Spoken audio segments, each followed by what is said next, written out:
item on our agenda is the approval of the minutes for the meeting of April 22nd, 2020. And I always go straight to a motion. I probably should ask if anyone has any comments or changes.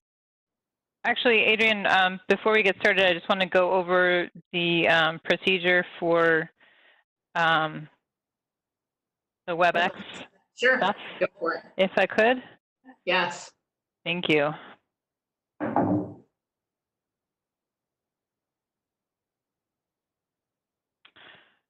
Okay, so hopefully everyone who's listening to this was able to either find the WebEx or is listening through the YouTube or SLC TV.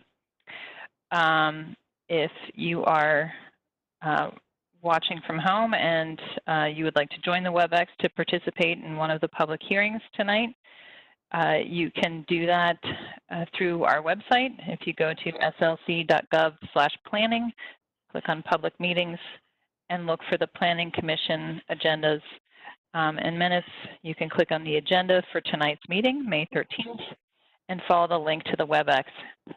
And then from there, you can view instructions for joining the virtual meeting, and there's step-by-step instructions there.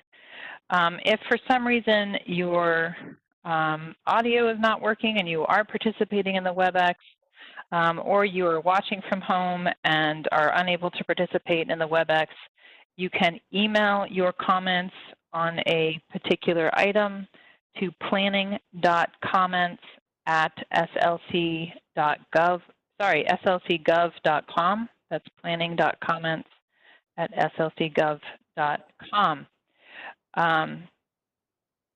If during the meeting you are you wish to speak to an item or answer, and I'm speaking more towards panelists at this point, so if you're making a presentation this evening and you wish to speak, or if you are wishing to speak during the public hearing, you can use the raise your hand feature, and if I can get this to work, that is in the bottom right. It's a very small icon. It's supposed to look like a hand, bottom right of your screen. And then if at any moment we need to take a break, you will see this message. Is there anything else I should be covering, Nick? No, that's good. Okay. We have a lot more instructions. I didn't know if I needed to go through them, but obviously if anyone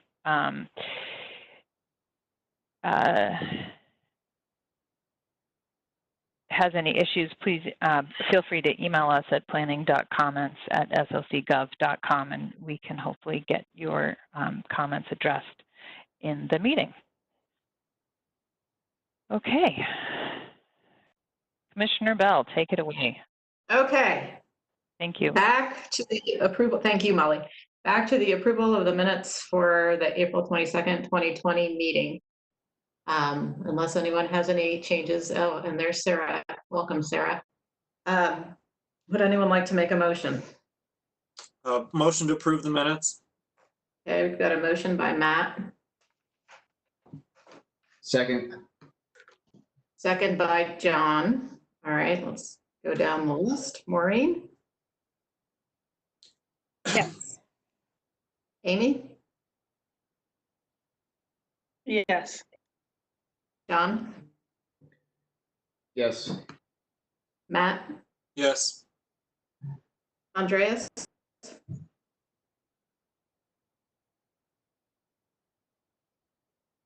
Andreas, I think you're on mute. Yay. Okay, thank you. Brenda? Thank you. Yes. Sarah? Yes. Crystal? Yes. Okay, motion passes. Next item on the agenda, the report of the chair and the vice chair. I unfortunately have nothing to report. Brenda, do you have anything to report? No, I do not have anything to report. Okay, then we'll move on to the report of the director. Molly, are you giving a report to us tonight? I do not have a report. Nick is on the line. I don't know if he had anything to add. I'm going to guess not. Okay, All right. I'm good. Nick? Thank you. You're good. Okay, good. Thank you. great. All right, we will now move on to the public hearings. First item is a conditional use ADU at approximately 1020 South Lincoln Street. This is case number PLN PCM 2019-01079. And Linda will be giving us the staff presentation.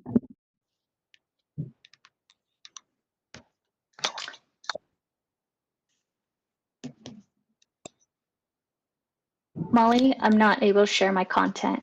Could you make me the host or?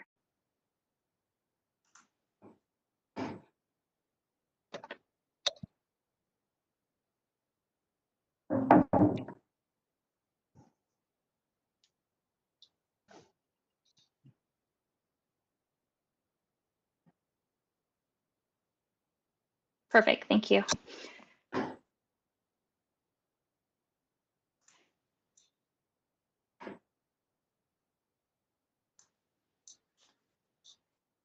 Can everyone see my screen?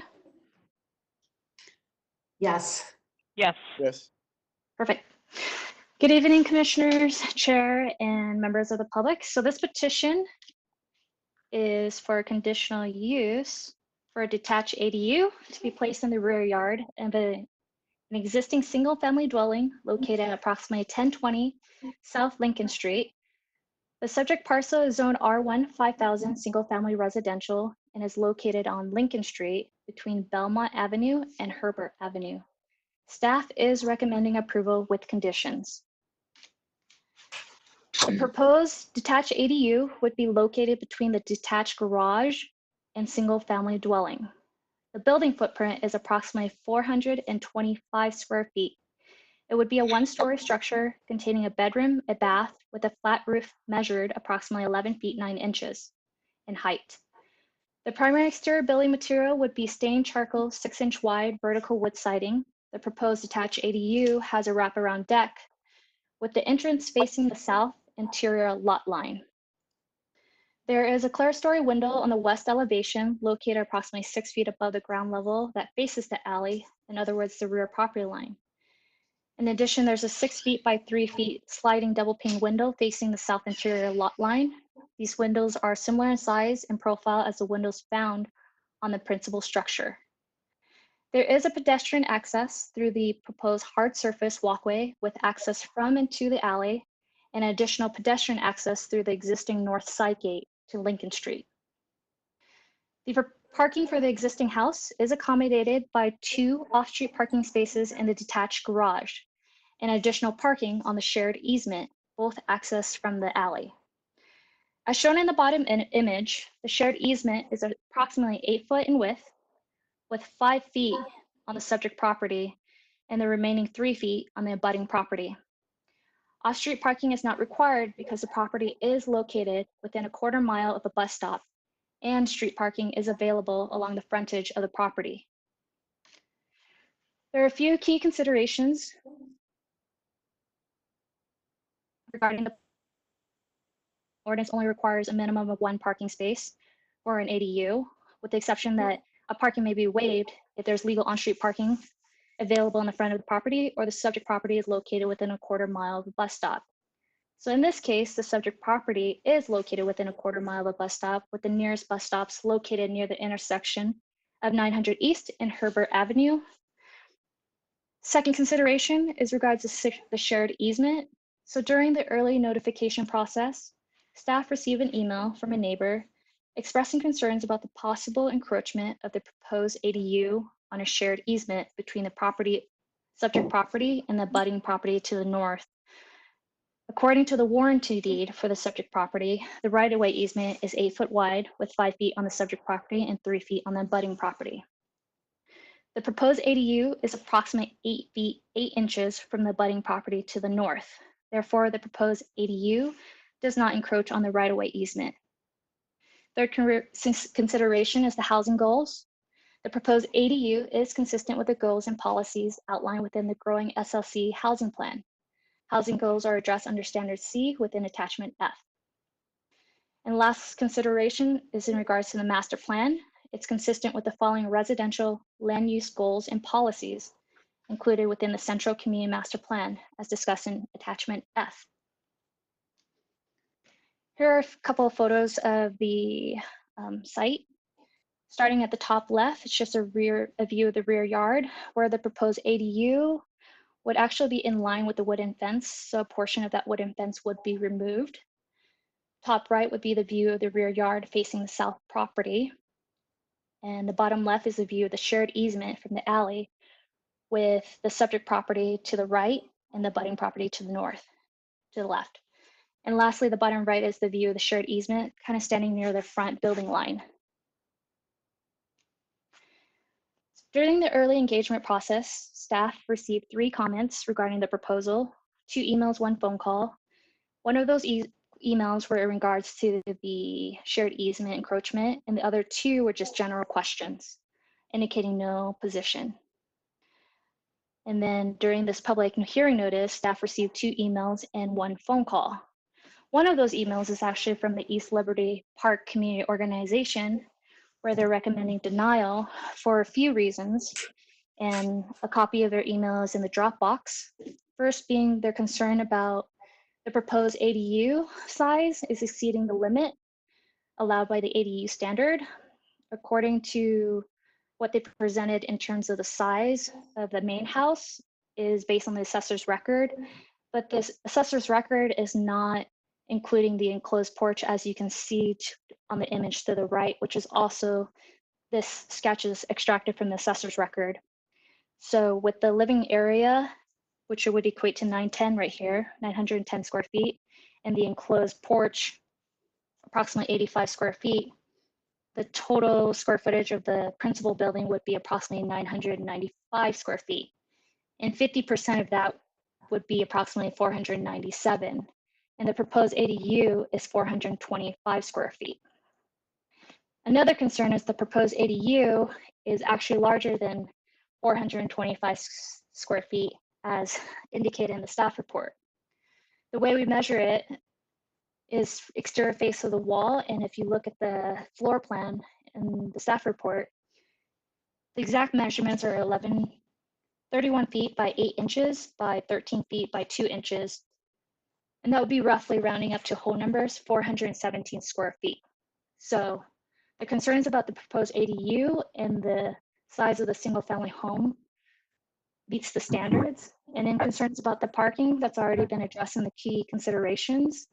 And lastly, another concern that the community organization addressed was about the legal rental unit space and the Airbnb concerns, which staff has researched the property. There has been no history or active code violations in regards to any illegal rental units. Therefore, if there's concerns about violations, they can report it to the designated civil enforcement officer at the number indicated here. And lastly, one of the emails addressed the conditions to be placed on the shared easement out of concern that the property owner or future tenant resident of the ADU would be parked in the shared easement, therefore blocking access to the 2-car garage on the adjacent property. For this project, the proposed parking for the ADU is not going to be within the shared easement. Therefore, it would kind of be out of the scope of this project to put a condition with shared easement. So the proposal generally meets all the applicable standards as discussed in attachment E and F of the staff report. And based on the findings and information in the staff report, staff is recommending that the Planning Commission approve this conditional use. This concludes my presentation. Thank you, Linda. Any welcome. questions for Linda at the moment? I don't know that I can see. Just go through anything that the staff has done to confirm that the owner is planning on occupying the space, and if the basement suite is a separate unit with a locked door or if it's a shared space within the household. Have you guys looked into that? So staff hasn't looked into it because this is actually the first time I've heard about any alleged Airbnb rental. For all I was concerned when I was looking at the assessor's record, that there isn't a basement level. So in terms of what space is being rented out or a separate unit, I'm uncleared and wasn't given enough time to really do thorough research.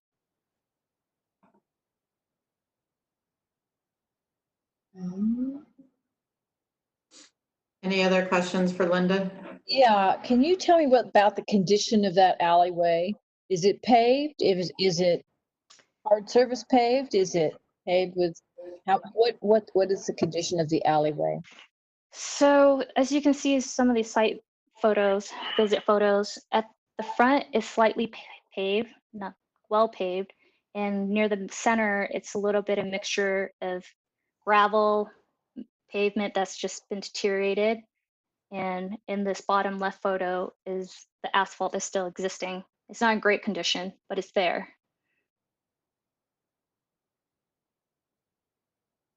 Okay, the photo on the bottom right, that's the easement space though, right? That's not the alleyway. Sorry, this is the easement, correct. So this Right. is the easement going down. The And this bottom is left is also the easement picture, isn't it? correct. Both are the easement. Do you have a picture of the alleyway then? I actually do not. I did not take a photo of it, unfortunately. Okay, thank you. Any other questions for Linda? Okay. All right, thank you, Linda. I understand we have a presentation from Andrea Palmer on this application. Yes, and I will pass presenter privileges to you, Andrea. Hi, everyone. I actually don't have a presentation. I was just going to be here with, I have Ian Kaplan. He is our lead architect at Modal Living. Just to give a background for those that don't know us already, but we work for a company called Modal Living, and we build accessory dwelling units here in Salt Lake City. My position at Modal is as project manager, so I help run the conditional use applications for the property owner that is interested in permitting the ADU. So Ian and I are both here to answer any questions or concerns that the commission or public may have. And Ian, I just made you a panelist, so you can mute and unmute yourself. I saw that. Thank you. Okay, thank you, Andrea and Ian. Any questions for the applicant at this time?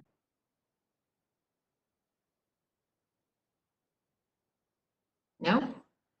Okay. We'll go to the public hearing. Sorry, Oh, did you have a question, Matt? just would love to know if the applicant has confirmed that this is owner occupied and what they know about the owner and what their intent is. Yeah, absolutely. I can definitely touch on that. Like Linda mentioned, we had just, been made aware of the basement that has been being rent out as of today. So I did have a phone call with the property owner today. She does occupy the home. That is her primary dwelling. I've been there multiple times and I can confirm that she does live there. She does have a basement. I wouldn't say it's a separate unit. She doesn't have a kitchen down there. I know she has I've been down there before. She has a mini fridge and a microwave, but I wouldn't necessarily consider it like a basement apartment. But yes, I am aware that she has, or as of the conversation for today, she has rented out the basement in the past.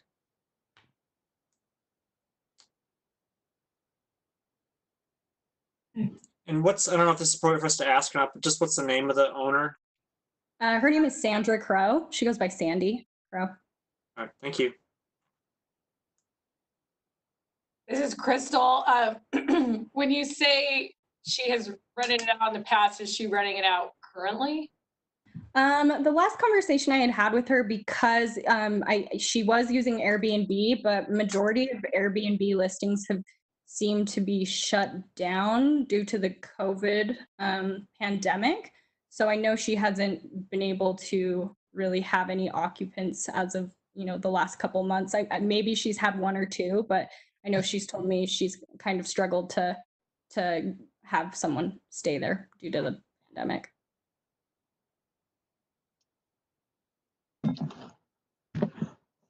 Any other questions for the applicant at this point? No? Okay. Thank you, Andrea. Thank you. All right, we will now go to the public hearing. I will open the public hearing. First, I'd like to see if there is anyone here from the community council who would like to speak. And if you are, please let Molly know somehow so she can let me know.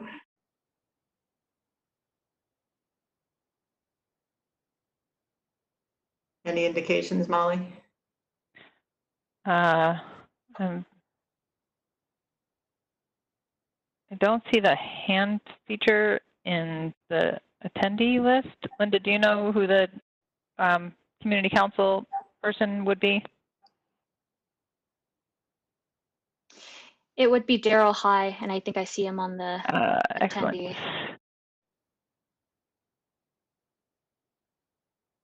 Daryl, Yes. are you there?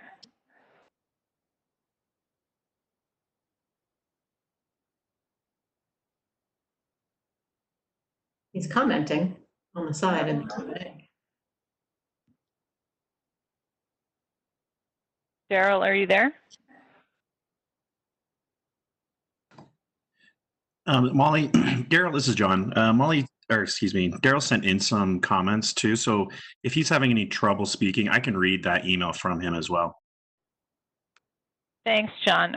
Why don't you go ahead and do that, and we'll check in and see if Daryl would like to speak after you read that. Okay, thanks. I will pull that up.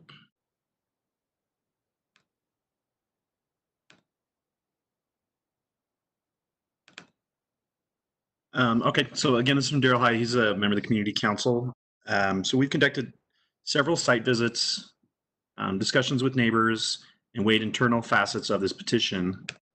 It is our conclusion, that the conditional use permit for the ADU at 1020 South Lincoln Street be denied. The following items were led us to present our findings.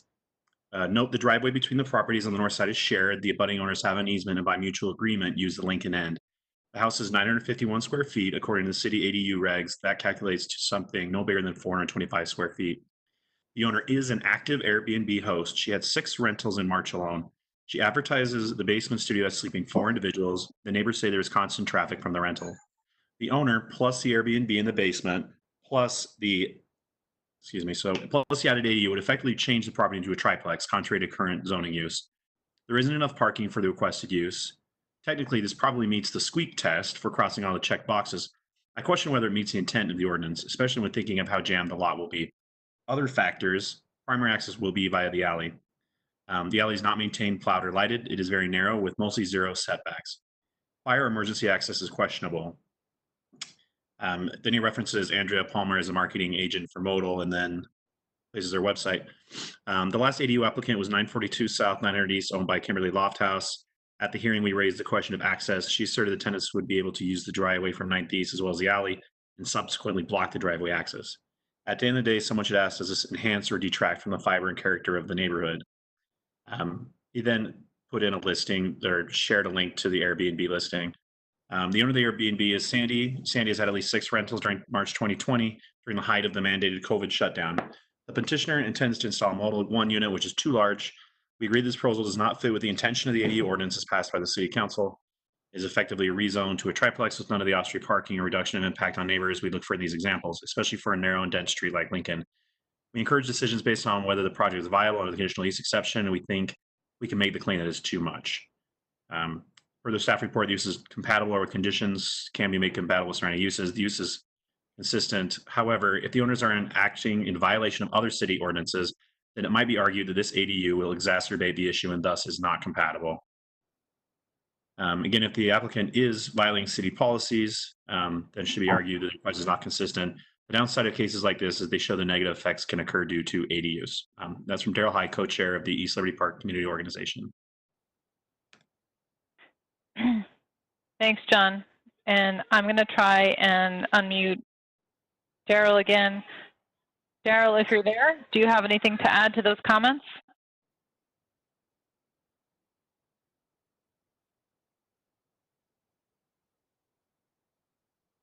All right, I'm going to try one more thing. Daryl, are you there? Are you able to? We're not able to hear you.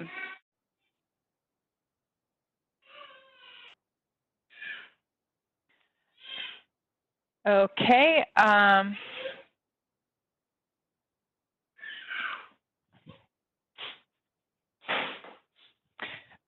Thank you. Are there other members of the public who wish to speak to this item? I see a hand from Zachary Dussault. I'm going to unmute you, Zachary. Hi. Zachary. Go ahead. Yes, go ahead. Okay. Zachary Dussault speaking in favor of the application. I just want to address some of the comments from the community council as to why it should be denied. Obviously, the size issue has already been addressed by staff. I just want to reemphasize that full on-street parking is actually a benefit to the safety of the street. And I looked at the street on Google Street View, and it does appear to be of the width where it's a yield flow street, which encourages slow vehicle traffic where one vehicle going opposite direction has to yield to the other vehicle to allow two-way traffic, thus calming the overall speeds on the street. And then I also want to speak to the effects that ADUs have on developing economically diverse communities where you can allow individuals or families to live in an area that otherwise would not be able to afford it. And I think that's commonly missed in the complaints about ADUs. And I think that's it. Thank you. All right. Thanks, Zach. Molly, do we have anyone else? I'm just going to share my screen for just a second.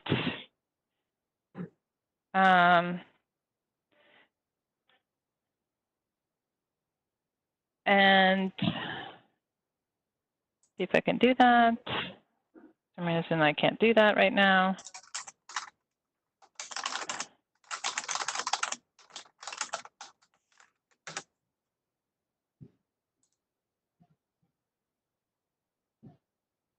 While you try, should I read Daryl's comment into the record? Yes, well, we have comments from Daryl. If there's anyone else who wishes to speak, at the bottom right of your screen, there's a small icon that looks sort of like a hand. If you press that icon, then I know that you wish to speak to this item. Okay. So this is the comment from Daryl High in the Q&A log. We are not against ADUs and have supported all others within our boundaries. They need to abide by their stated purpose. They should not create negative impacts on immediate neighbors or on the adjacent street or set precedents. Okay. Adrian, I noticed earlier that Sharon Howery was on the attendee list, and she is the next door neighbor.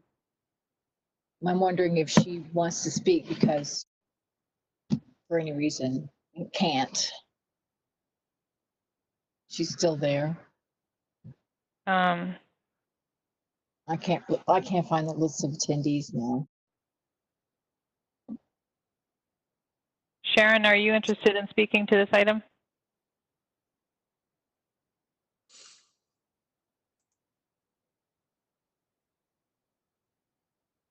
You are unmuted.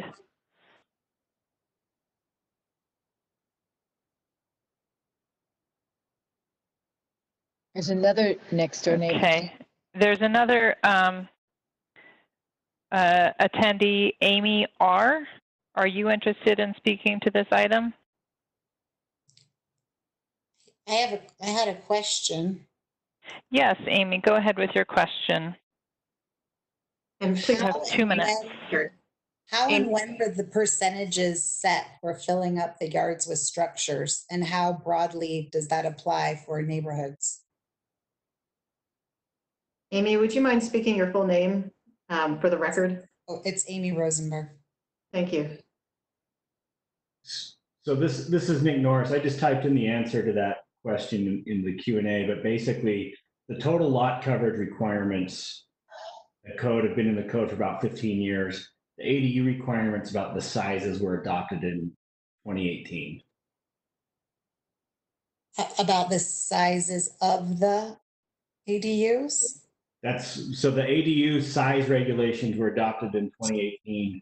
And then the total lot coverage, how many buildings and everything else has been in the code for about 15 years. So nothing was changed in 2018. No. Okay. Thank you for your question. Hey, Molly, I got an email from Sharon Hari. Her audio wasn't working, but she did send an email just to say that she wanted to let people know she's in support of the project. Thank you, John.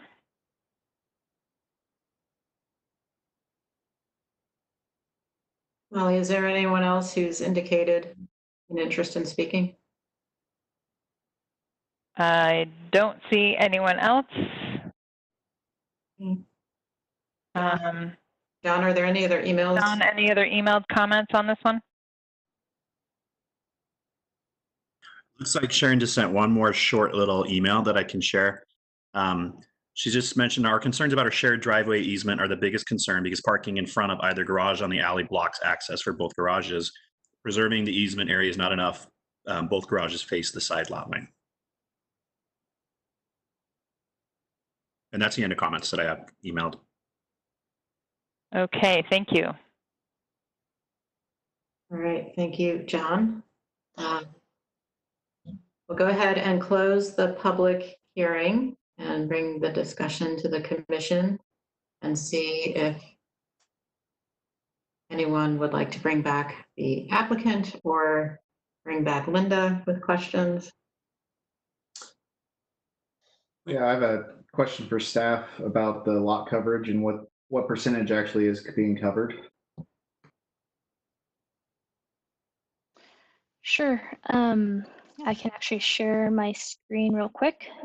If you go back to attachment E, there is a breakdown of the coverage of both the maximum coverage and the rear yard coverage. But just to go over it real quickly, can I share my screen? Perfect. Hold on one sec. No problem. So I'm just gonna. It's on page 11 of our staff report, if you guys want to look at it. Yeah, so right now I have it pulled up. As you can see here, they're allowed 40% of the lot in terms of maximum coverage. This includes surface coverage of all principal and accessory buildings, and the breakdowns of the dwelling unit, the ADU, the garage, and the principal, and it equates to 31%. And then you have the rear yard coverage, which they may only occupy up to 50%. And again, the breakdown here would equate to 24% of the rear yard coverage. So they meet both standards. Yeah, so that would clarify the previous question. So that's all I need. I guess I'd be tempted. I mean, I did look up the spot and follow the link on Airbnb, and that is a link listed by Sandy and 9th and 9th, and seems really good to be. I'd be probably tempted to table this one until we can get better direction from the staff on whether or not there is a separate unit with a locked door. It's that criteria that we kind of went through during the last meeting or not. And at least just make sure the owner understands that, because I mean, whether or not she's doing Airbnb rental is not necessarily relevant. I mean, she's got to be meeting the standard of the 30-day long-term deal, but if she does have a second door that's locked and is separated, and she already have an accessory dwelling unit on the spot per our conversation from last week. And so I'd like to just confirm that. So that'd be where I'd be at. I don't know if other people are there too, but open to other people's thoughts. I agree with that. I think that also running an ADU on a weekly or less than 30-day basis is not allowed in the city. And so this is a violation. If we know that this is happening and it's a violation, then I don't see how we could approve an ADU under those circumstances. Hey, this is Paul. Whether I mean, they may be renting a basement unit in violation of the ordinance right now, but you're talking about a structure that's not installed yet in the ADU, and we don't know that they would be renting it as a short-term rental, and I don't think that that's the basis of a decision. But my, No, we're not. I'm not talking about that, Paul. But if we know that they have they have a unit being rented in their basement now it is locked and separated. that is locked and separated, then that is, and rented on a short-term basis or a long-term basis for that matter, then that would be an additional unit, even if it's legally being, whatever. Right. What I heard was if they're renting this illegally, then they're going to be doing the same with the ADU. That's No. we I can't make it. don't know what they're doing with the ADU. And I'm assuming they're going to follow all the laws with the ADU. It's just whether or not we're creating an additional unit that's not, the ADU law is clear that you have one unit, not two. That's a fair point. Thank you. Okay. Thank you, Paul. Any other comments? The commissioners' discussion? I haven't made a motion unless there's other discussion. Go ahead. So, Madam Chair, I'd like to just motion to table this issue. I'd like staff to look into the rental unit on the property to see if it is a separate locked unit that's distinct and different, or if it's actually a shared space within the house to then permit a second rent the ADU to be put on the property or not. So just like additional detail on that, and staff to explore that. And I'll second that. And we've got a motion by Matt, a second by Sarah. Any discussion? All right, we'll run down the list. Crystal? Aye. Sarah? Yes. Brenda? Yes. Andreas? Yay. Matt? Yes. John? Yes. Amy? Yes. Maureen? Yes. Okay, motion passes. So the item is tabled. Molly, I'm assuming the applicant will follow up with planning staff on next steps. Yes, the applicant will be directed and staff will be directed to coordinate what the next steps are following that motion. Okay, great, thank you. All right, next item on the agenda, the conditional use ADU at approximately 1371 South 500 East. This is case number PLN PCM 2019-01147. And Linda again is making the presentation. Okay, so this is also another petition for a conditional use for a detached ADU to be placed in the rear yard of the existing single-family dwelling located at 1371 South 500 East. Subject parcel is also zone R1 5,000 single-family residential located on 500 East between Harrison Avenue and Browning Avenue. Staff is recommending approval with conditions. The proposed detached ADU would be located in the southeast corner of the rear yard. The existing detached shed would be removed. The existing detached garage is being planned to be demolished and replaced of the equivalent two-car garage. The building footprint of the ADU is approximately 650 square feet. It would also be a one-story structure containing one bedroom, one bath, with a shed roof measuring approximately 14 feet 3 inches in height. It will also have a patio area that would be screened by a new 6 feet high wooden fence. The ADU entrance would face the south interior lot line, and there are several windows on the south and west elevation. I'll show you that. And the proposed window on the north elevation will be within 10 feet of the side property line. Therefore, it is an obscured window. The proposed windows are similar in size and profiles as the windows found on the principal structure. Pedestrian access goes through the proposed concrete walkway to the existing driveway, starting from the west ADU patio gate to 500 East. Parking for the existing house is accommodated by the 2 off-street parking spaces in the detached garage and additional parking space under the attached carport, both accessed from 500 East. Proposal would provide 2 parking spaces for the ADU where only 1 parking space is required and it would be located off-street in the rear yard with access from the alley. Key considerations, again, parking location requires the zoning owner only requires 1 parking space, and here the proposal is providing 2 off-street parking spaces in the rear yard with access from the alley. Again, housing goals is consistent. The ADU is consistent with the goals and policies outlined with the growing SLC plan. Discussions as addressed in Standard 3 in Attachment E.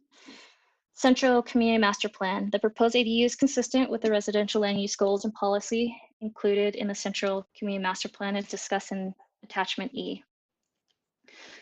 Here are a few photos of the project site. Starting at the top left is a view of the rear yard from the alley, just of the rear building facade of the garage and the main home. Top right is the view of the rear yard, kind of angling from the alley, facing the abutting property to the north. And the bottom left, you have a view of the rear yard from the alley facing the abutting property to the south. And lastly, the bottom right is the view of the properties across the alley from the subject property. So during the early engagement process, staff received 2 public comments regarding the proposal. There's 1 email and phone call. The email was in opposition just against ADUs in general, saying that ADUs in general does not fit the neighborhood and characteristic and would change that. And the phone call was just general question. And during the public hearing notice, staff received 1 email and a phone call. Both were general questions and did not indicate a position. So therefore, staff, based on the findings and information in the staff report, staff is recommending approval for the proposed conditional use. Great, thank you, Linda. Any questions for Linda right now?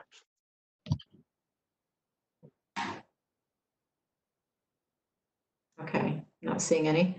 And I understand Alexis Suggs is here to present. Yes, I'm here. I don't necessarily need to present anything further. I'm primarily here to answer any questions. Okay, thank you. Any questions for Alexis right now? All right. Not seeing any. Thank you, Alexis.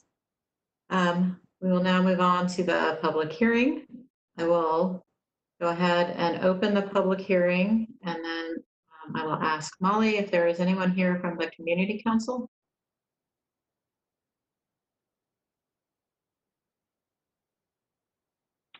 And again, if there are any attendees that wish to speak to this item, if you can please use the tiny hand feature in the very bottom right of your screen. Then I will know that you are indicating that you would like to speak to this item.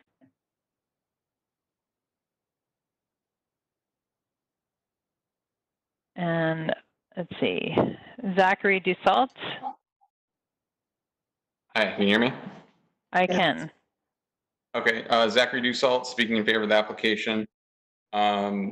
Just for the many reasons that I always support ADUs. It's great, adds diversity to the neighborhood, encourages smart density. This particular unit is on a lane road, and is approximately 2 blocks from a frequent bus stop. And I know it's not specifically related to this one, but I believe it may come up in this and future ADU applications. But I'm kind of concerned with the precedent that the last ADU application set, in that, as far as I know, when you're applying for an ADU, Planning Commission doesn't have to come in and inspect your home to make sure you're not doing anything illegal. I was under the impression that that was the job of housing and zoning enforcement. So if I thought we've gone over this before in previous ADU applications where there have been allegations of illegal rentals, and those have been approved.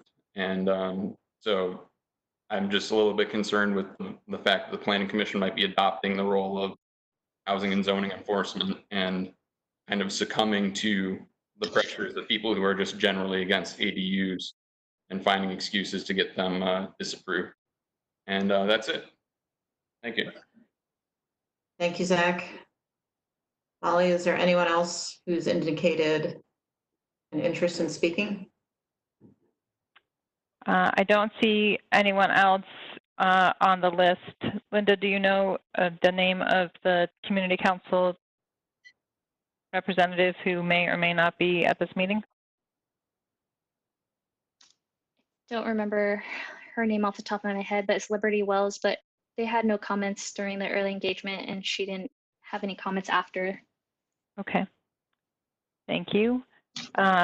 Again, final call. If you are interested in speaking to this item, please use that little hand feature, the bottom right of your screen, and then I will know that you indicate that you would like to speak.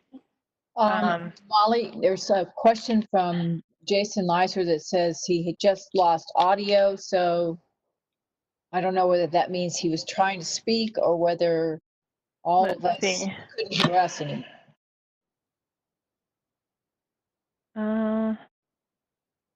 Yeah, it looks like I can.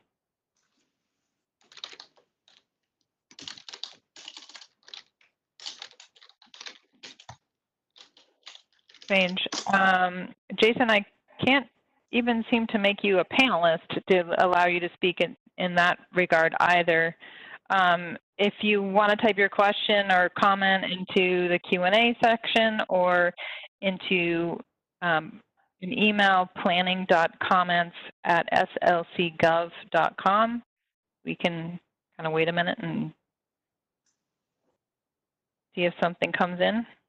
Hey, Molly, can you maybe walk them through the audio connection and the three dots to see if they can the audio? Yes. Okay. He's saying that he's not here. So maybe he's not here. He's logged out and maybe trying to log back in. Yeah, I think he logged out and tried to log back in. For those of you that are still on the line and are having audio connection issues, if you hover your mouse over kind of the main window within WebEx, a number of circles pop up at the bottom of your screen. Second from the right is a three dots, little ellipsis. If you click on that, and click on audio connection, it will tell you whether or not you are connected. You can try disconnecting and reconnecting your audio from that point without having to potentially log all the way out and log all the way back in again.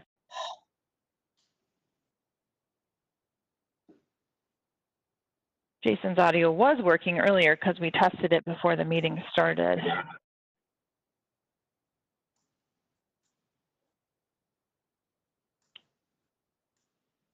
We have another question that came into the Q&A from Amy R., the same Amy from the previous public hearing. Her question is, are ADUs permitted as hobby shops?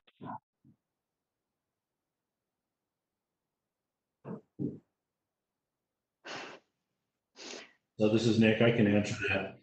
A hobby shop is a specifically listed type of accessory use, just as ADUs are, so they're considered two different things. So we couldn't approve something as a hobby shop and then it also be an ADU. The hobby shop would be a separate type of accessory use.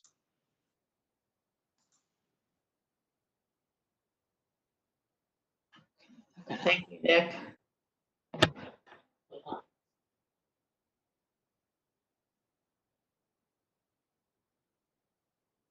Okay.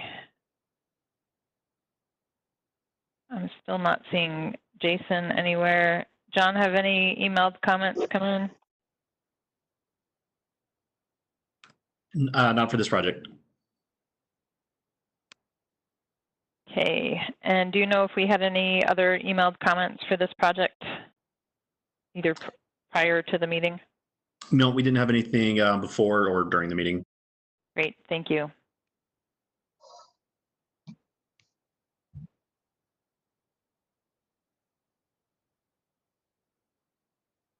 Madam Chair, I guess I don't see Jason coming back into the call. Okay. It's up to you if you want to move on and close the public hearing or not. One option you have is to move forward, and if we see Jason log back in, we can reopen that public hearing. Okay.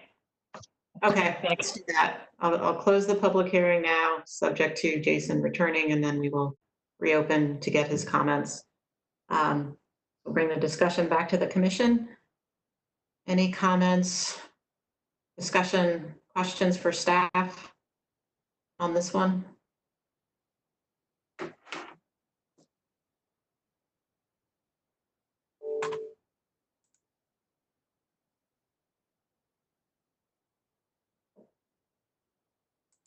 I take silence as a no. So I'll just give 30 more seconds just to see if Jason gets back into the meeting.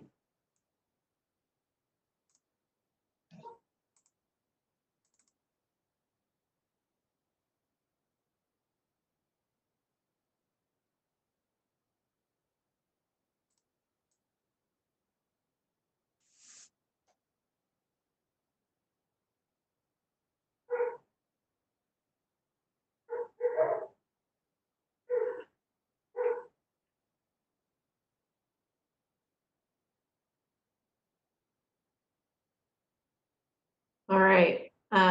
Would anybody be willing to make a motion? I'll make the motion. Thank you, Maureen. Based on the findings listed in the staff report, the information presented and input received during the public hearing, I move the Planning Commission approve the conditional use request PLN-PCM 2019-01147 as proposed, subject to complying with the conditions listed in the staff report. Second. Motion, Maureen. Well, we'll give Brenda the second. Okay, any discussion? All right, we'll start with Maureen. Yes. Amy. Yes. John. Yes. Matt. Yes. Andreas. Yay. Brenda. Yes. Sarah. Yes. Crystal. Yeah. Great. Okay, motion passes. We will now move on to item number 3 on the agenda. Conditional use ADU at approximately 613 South Emery Street. And this is case number PLN PCM 2020-00107. And Mayara will be giving us the staff presentation. Oh, no. The presenter. Okay, I'm gonna. Oh, no. Okay. Hold on. I have to change. I have to get a couple people off the list. Just for the moment, they are moving some of the staff to attendees because I can't move the presenter ball to Mayara because she's too far down my list right now. Okay, hold on. Okay. Okay, you should have privileges, Mayara. Okay, give me 1 second. Can you see the PowerPoint? You see what looks like it's the start of a PowerPoint. Start. Yay. Yes. Yes, there we go. Okay. So let me, give me 1 second. Let me see. This will move. Does it change again? Yep. Okay. So Yep. Can't see it now. it's just a screen thing. Yep. We're seeing it in presenter mode. That's okay, though. All right. Give me 1 second. Let me try to do this again. Trying to use my 2 screens here, and for some reason it's not happening.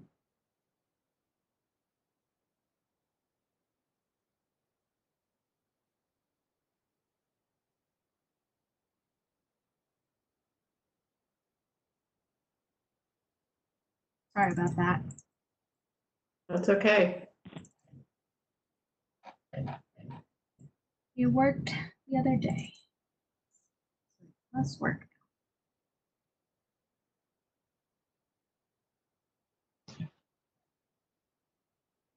So now it's gone completely. Yeah, I'm gonna try to just change the type of sharing. And I'm sorry about that.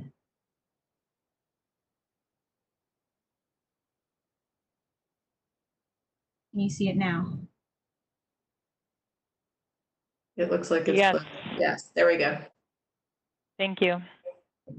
Okay. So this is a request of a conditional use for a detached accessory dwelling unit at 613 South Emery Street. This property is located in the R1 5000 zoning district, and therefore the conditional use is a requirement of approval.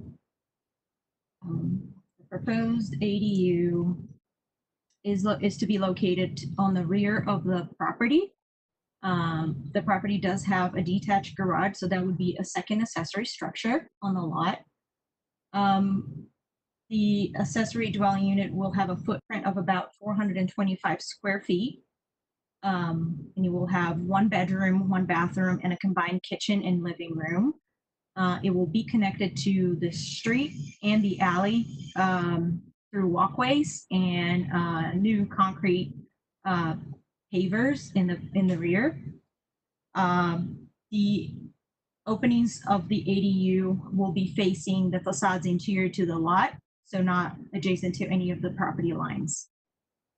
The proposed for the parking is on street, and the existing single family on the property does have 2 stalls on site. So here's a couple pictures of the property. The first picture shows the front of the house. The ADU would be located on that side of the lot, and it wouldn't be readily visible from the street. The second picture is from the alley. The ADU will be located on the right corner of that picture. You can see the gate facing the alley. So we received public comments regarding the current use of the property and on-street parking. Those issues were addressed in the staff report as key considerations. As far as the current use of the property, we didn't find any violation. In the visit that I did to the property, obviously I didn't go inside the house, didn't knock on the door, but nothing apparent to me. And there is no enforcement case record. The situation is also an existing situation. The conditional use will have to comply with the standard of owner occupant. So the owner would have to occupy either the main house or the ADU. It is noted in the staff report that a violation could trigger an enforcement case, and any violation of the condition of the conditional use could result in revoking or suspending the conditional use.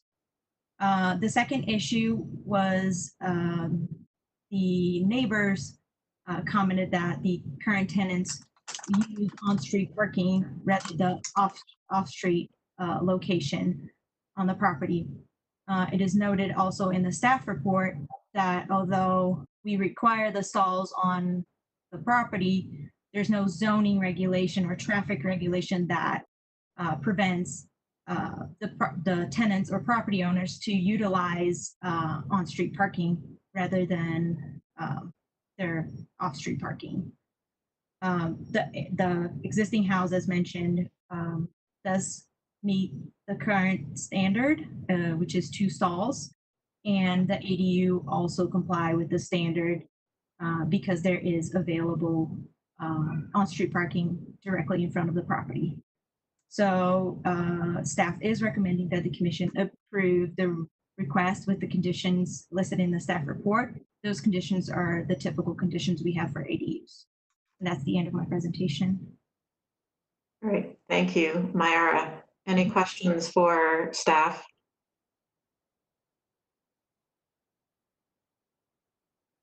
Okay, I know the applicant is here, but not interested in making a presentation. Do we have any questions for the applicant? Nope. I have a comment. This is Ian Kaplan, part of the applicant team with Live Modal. Okay, this is so I guess Ian Kaplan speaking. First of all, good evening to all of you guys. This is definitely an interesting way of running a planning commission meeting. Happy you guys are adapting well to it.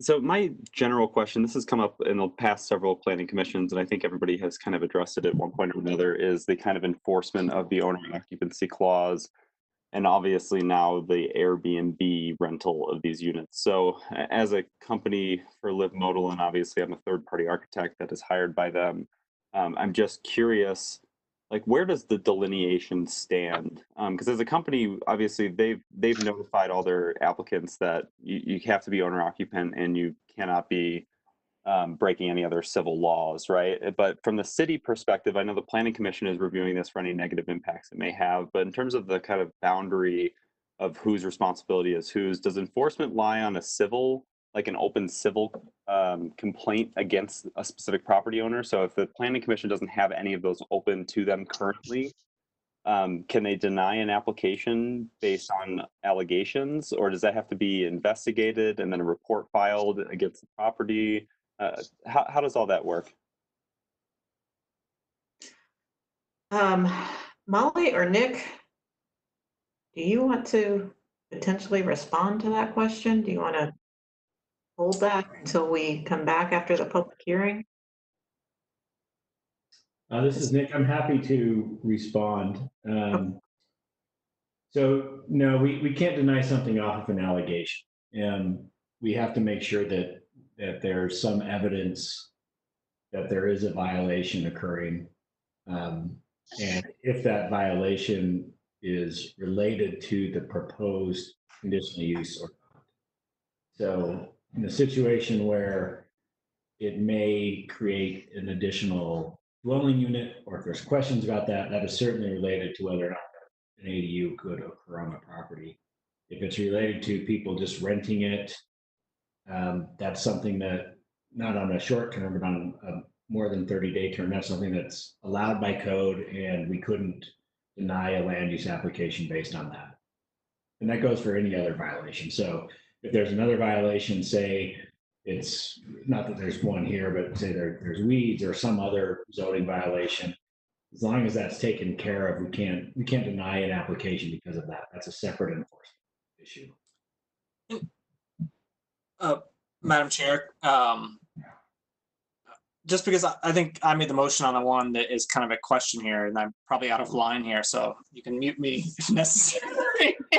Only Molly can mute you, Matt. One, just to clarify a few things, I would direct people who have questions about this issue to look at our previous planning commission and review both the minutes and the audio and video of a very detailed discussion that this body had over what it meant to have a second accessory dwelling unit, whether it was a dwelling unit within a building or not.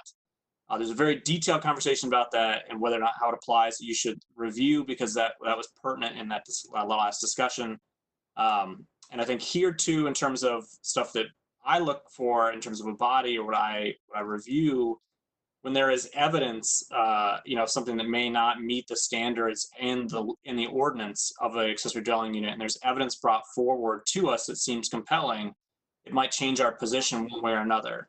And so I think if you look at earlier items on this in this meeting tonight were tabled, they were not rejected. And so I think, make sure you understand that that item will come back and those answers need to be, questions need to be answered rather than actually reviewed, for us to review it accurately and decide if it meets the standards. So I think, but again, reviewing the detailed discussion from 2 weeks ago would be very pertinent to the questions you're asking. Thank you, Matt. I'll look into that. And thank you, Nick, as well. Can I follow up to that as well? Because I think Commissioner Lyon brings up a very valid point, is that it is within the Planning Commission's purview to seek more information if they feel like it's necessary to either demonstrate compliance with the standard or another requirement of the code. And so that is certainly something the Planning Commission has the authority to do. And I think in these instances, when the issue speaks directly to the application and the use and the question as to whether the application complies with the code, that's where we start to ask more questions and dig into it a little further. Whereas we're not going on a fishing expedition, but we're seeking to understand the full nature of the property use and the application, and to confirm that it is actually consistent with the standards in the code. Definitely understood. And it helps me as we move forward with these future presentations, because there will be more coming, obviously, to help kind of prepare information for you guys, for the Planning Commission and the planners, to prove the owner occupancy of the unit. And then also if there's an Airbnb issue, we can work to kind of help try and clear that up prior to it landing on your table. And the Airbnb is not necessarily an issue. Right. It's a separate dwelling unit question. Right. Understood. Yeah, I have another question on that, which I sent to Nick in an email a minute ago, and I don't think it's appropriate to address in this instance. So I'll follow up with that one as regards to what defines a unit or a dwelling unit. Right, and it is defined in the code. We've discussed in our hearings as well. Okay, any other questions or issues to discuss with the applicant? No? Okay, let's go ahead and I'll open the public hearing. Molly, is there anyone here either from the community council or anyone else who's indicated an interest in speaking on this item? If anyone is interested in speaking, if you can please use the raise hand feature, very small icon at the bottom right of your screen. It may be above where the Q&A section is. If you can't find the hand feature, you can enter your name or say that you wish to speak in the Q&A section. And we can recognize you that way as well. If for some reason that is not working either, you can send an email to planning.comments@slcgov.com.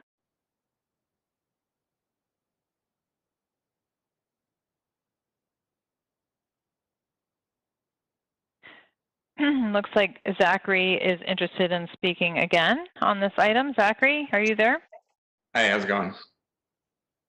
Zachary Dussault speaking in favor of the application for the same reasons I always support ADUs, especially with this application, the complaints to on-street parking. I bike through the west side pretty much every day on my way to and from work. And while you may not be able to park in front of your house, there's plenty of on-street parking in all of those neighborhoods.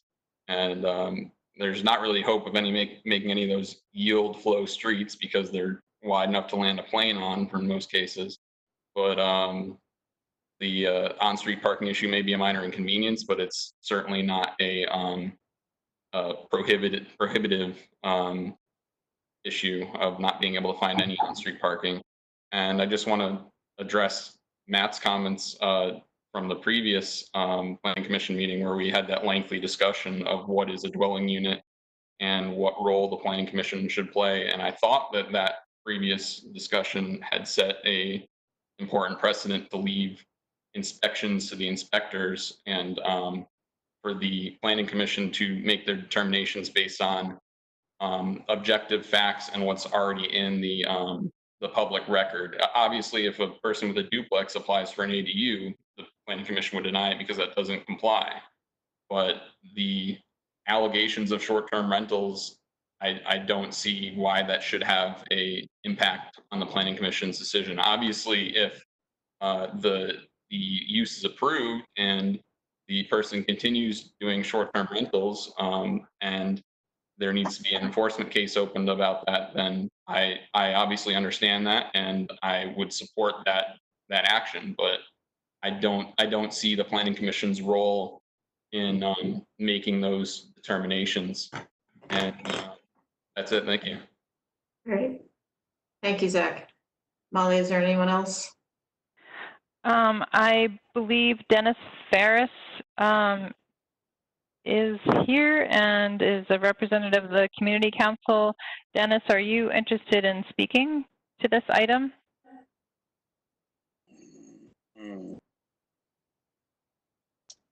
Sorry, am I live now? You are live, Dennis. Thank you. Okay. Honestly, no, I was not. I apologize. I was here for something else. That's okay. Okay, then. Well, we'll let you go. Okay, I appreciate that. Thank you. Is there anyone else who would like to speak to this item? You can either say that you would like to speak using the Q&A feature, or you can use the raise hand feature, which should be at the bottom right of your screen, very tiny icon. The Q&A feature, if you hover your mouse over the main screen, is the third circle from the right with a question mark in it, if it's not already visible on your screen. Molly, I have one email that I can read while we're waiting as well, if you'd like. Thank you, John.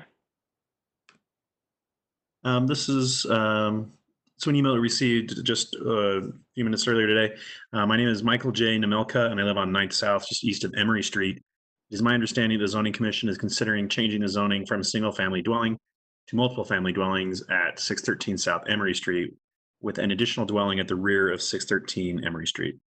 The city must realize there are already more vehicles being parked in front of the multiple homes on Emory Street than in the rear of the homes and in the driveways at 613 Emory Street. You must know that most of the homes on the west side of 9th West already have between 4 and more vehicles in front of most of the homes here on the west side. If the zoning is changed at 613 Emory, allowing an additional building in the rear of the home, the available parking for current homeowners on Emory Street will be non-existent. Single-family homes are designed as single families, not apartment homes. The residents currently around the address in question were contacted. I believe that you would find that 1 or 2 homeowners agreeable to the zoning change. The biggest number of the homeowners are elderly and would be unable to attend the zoning hearing. They've asked me to contact you and express their displeasure to the proposed zoning change. The existing residents on the property, there is presently 4 cars and a motorcycle, which are parked where residents of the other homeowners should be able to park at least 1 car. There really is not sufficient room in the back of that residence for an additional building and parking. Therefore, the zoning change is going to be a big mistake. Please consider the above before making your decision. Sincerely, Michael J. Namelka.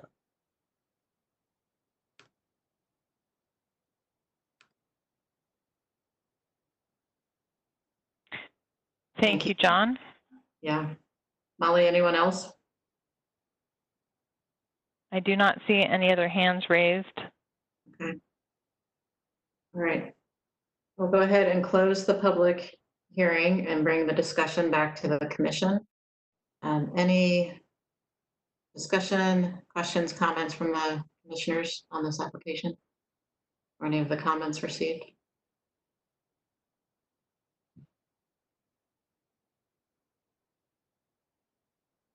Okay, is anyone willing to entertain a motion?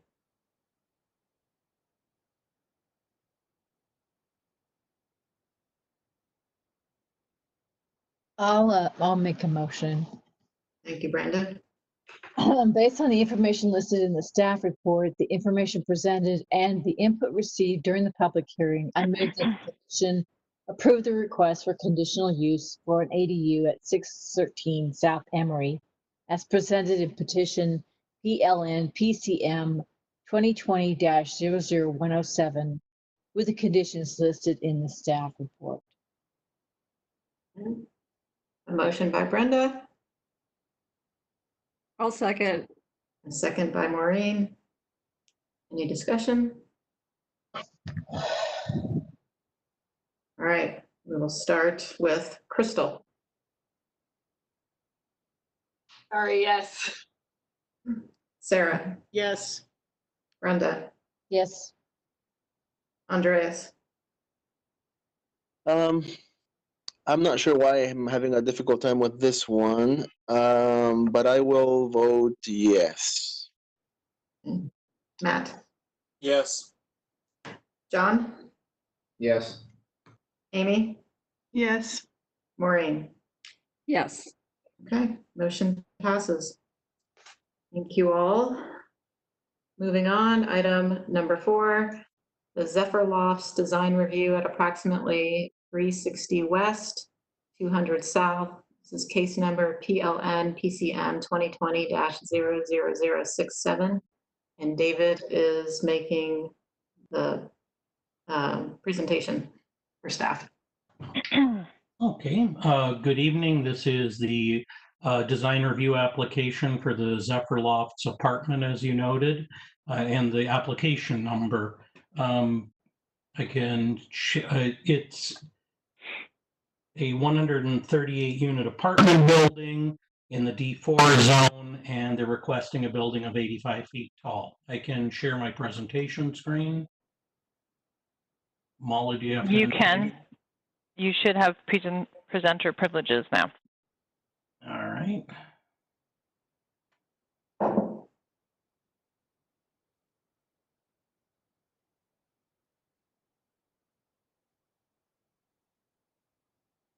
Okay.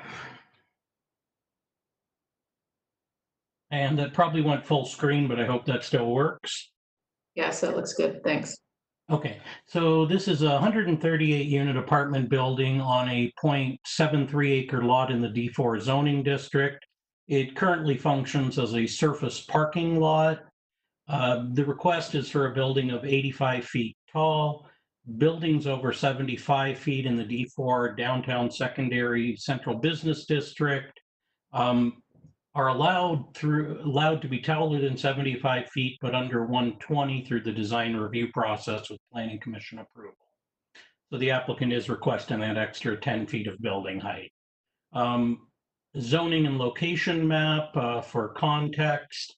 The subject property is the parcel that is indicated, and it's to the south of the Paper Box Loft projects, which came through the Planning Commission about a year ago, and it will interact with that other site, as I'll explain in the presentation.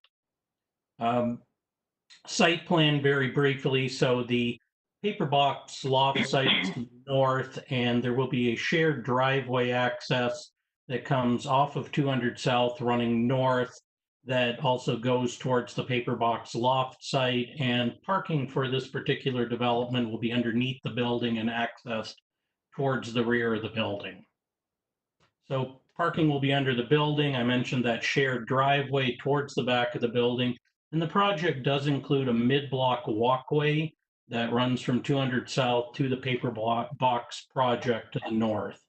It does include active ground floor uses, an elevated courtyard to engage the street. Of a number of renderings. This is a southeast corner view showing the elevated courtyard and how that will look towards the street. And the walkway will be on the east side of the building, and it's underneath, covered by the building, and it has those columns kind of separating it from traffic. Again, a little bit of the street engagement view rendering by the applicant, and I'm sure they'll have in their presentation more drawings and details on some of these elements.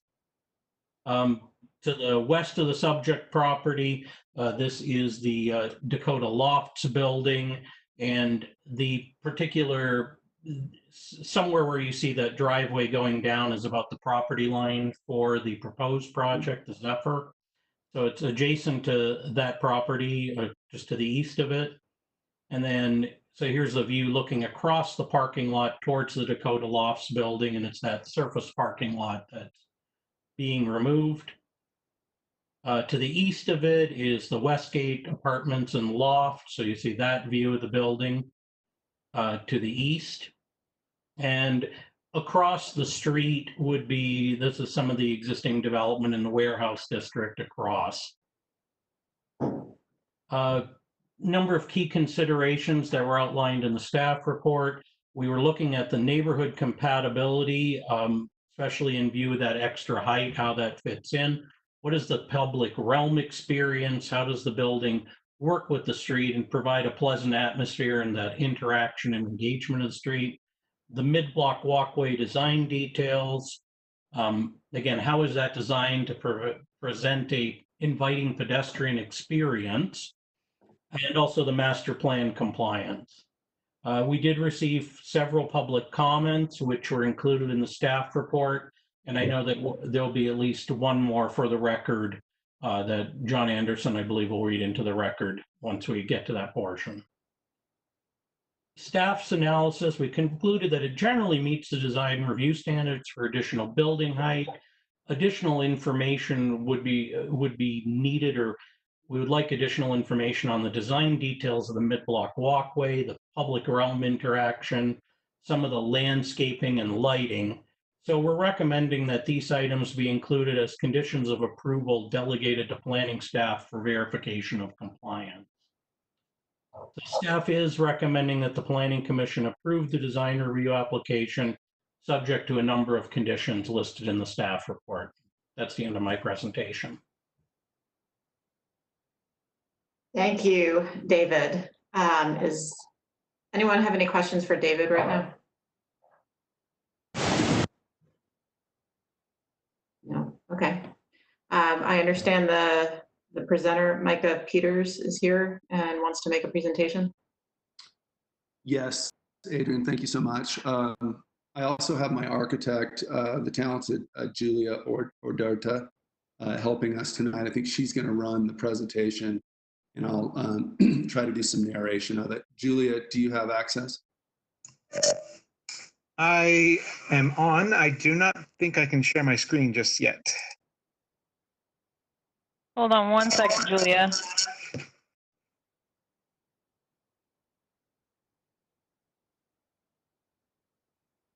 You should be all set now.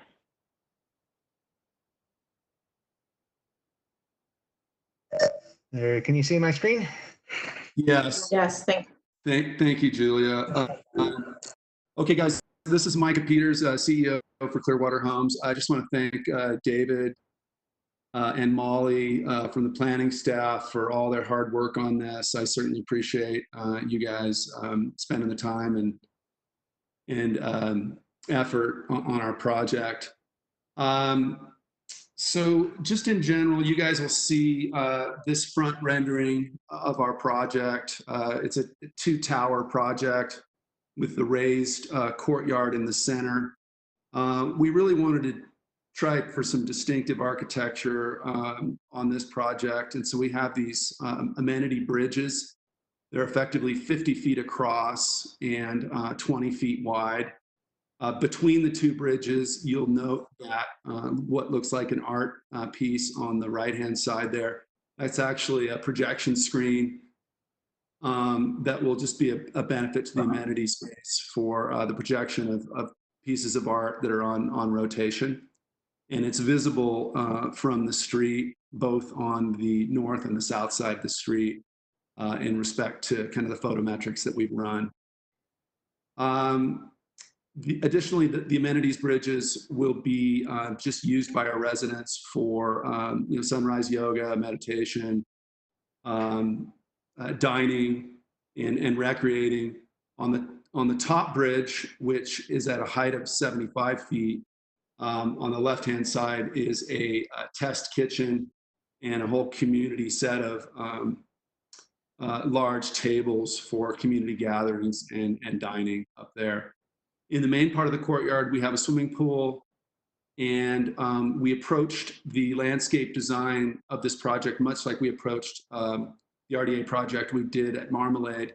And that is, instead of having our courtyard be 90% hardscape with a few planters, we went the other direction where it's mostly softscape with a few hardscape areas to walk.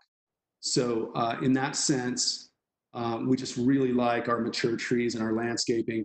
And we've extended that philosophy to our bridges so that essentially these bridges, when the mature trees and perennial grasses and shrubs are all in, will essentially look like forests in the sky from the street front and be very, very interesting and somewhat interactive to the street. Julia, go ahead and flip screens for me, please. I'll try not to repeat too much of what David already emphasized. I think it's important to note that between 2nd and 3rd West, excuse me, 3rd and 4th West on 2nd South, this represents really the last large surface parking lot. And so I know that the intent of the city is to get rid of a lot of these surface parking lots that pretty much cause a heat sink in downtown Salt Lake. So this will be, besides the smaller lot on the west side of the Crane building, this will be the final parking lot between 3rd and 4th West to go away effectively. Next slide, please. So our approach on this architecturally was we really wanted to do something that was not derivative and was iconic and something that could endure, the test of time. You'll see a lot of design features on this. In addition to the bridge, we have the aggressive cantilevered overhang on the roof. On the main floor window set, we have steel pop-outs to provide some interesting kind of depth of field from the street. And our intention is to construct an iconic mixed-use development that is remarkable, aesthetically enduring, highly functional, and a source of pride for the local community. Next slide, please. So this was one of the questions that David and Molly really put to us as a group. And I'm just going to spend a little more time on the mid-block walkway concept, if that's okay. David brought up this, this site plan here, and I have 4 slides showing the mid-block walkway. Essentially, in 2018, as part of the contiguous paper box loft development, we entered into a formal agreement with Salt Lake City RDA to include a mid-block walkway as part of the Zephyr Lofts development. The walkway will allow for the public to access the paper box mid-block park from an easement perpendicular to the Second South sidewalk. Paper box and the Zephyr site plan smartly placed the mid-block park in a direct line of sight to Second South and our right of way. As such, the pedestrian walkway we are providing is an inviting 9-foot wide with a 10-foot high ceiling walkway and is a covered space leading pedestrians seamlessly to the public amenity. Additionally, the covered area will have a comprehensive lighting package 24 hours a day. The mid-block walkway design will afford pedestrians with an inviting, interesting, and seamless experience. If planning would like us to add additional signage on Second South, inviting the public to use the walkway in a more overt fashion, we're more than happy to accommodate such a request. Next slide, please.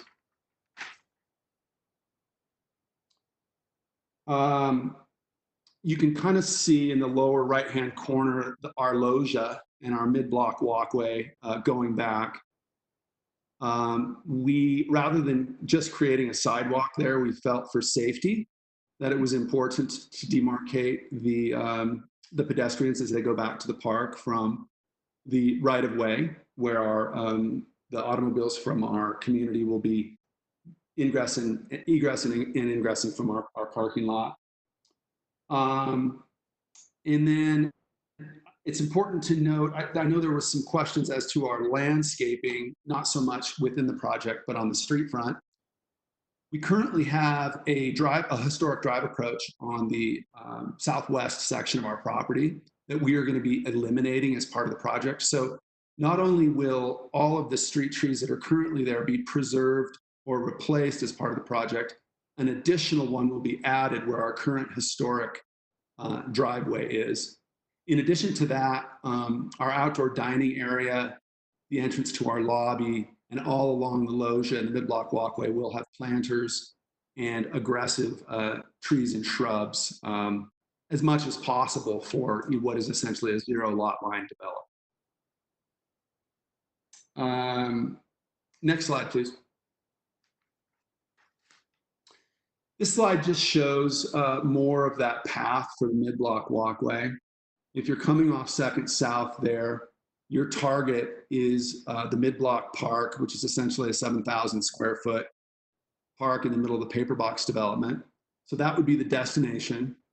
From that location, pedestrians can return to 2nd South or go east to 3rd West or west to 4th West and the Gateway Tracks station. So as far as mid-block walkways go, I think it's going to be one of the most functional in the entire city, because there are multiple decisions you can make from the destination park to go east, west, or south. Next slide, please. This would be your destination. It's a rendering of the mid-block park at the paper box site. Aggressively curated design through the RDA schematic and CD process that Clearwater and PEG Development went through. This is approved and obviously being built currently. Next slide, please. Street level activation.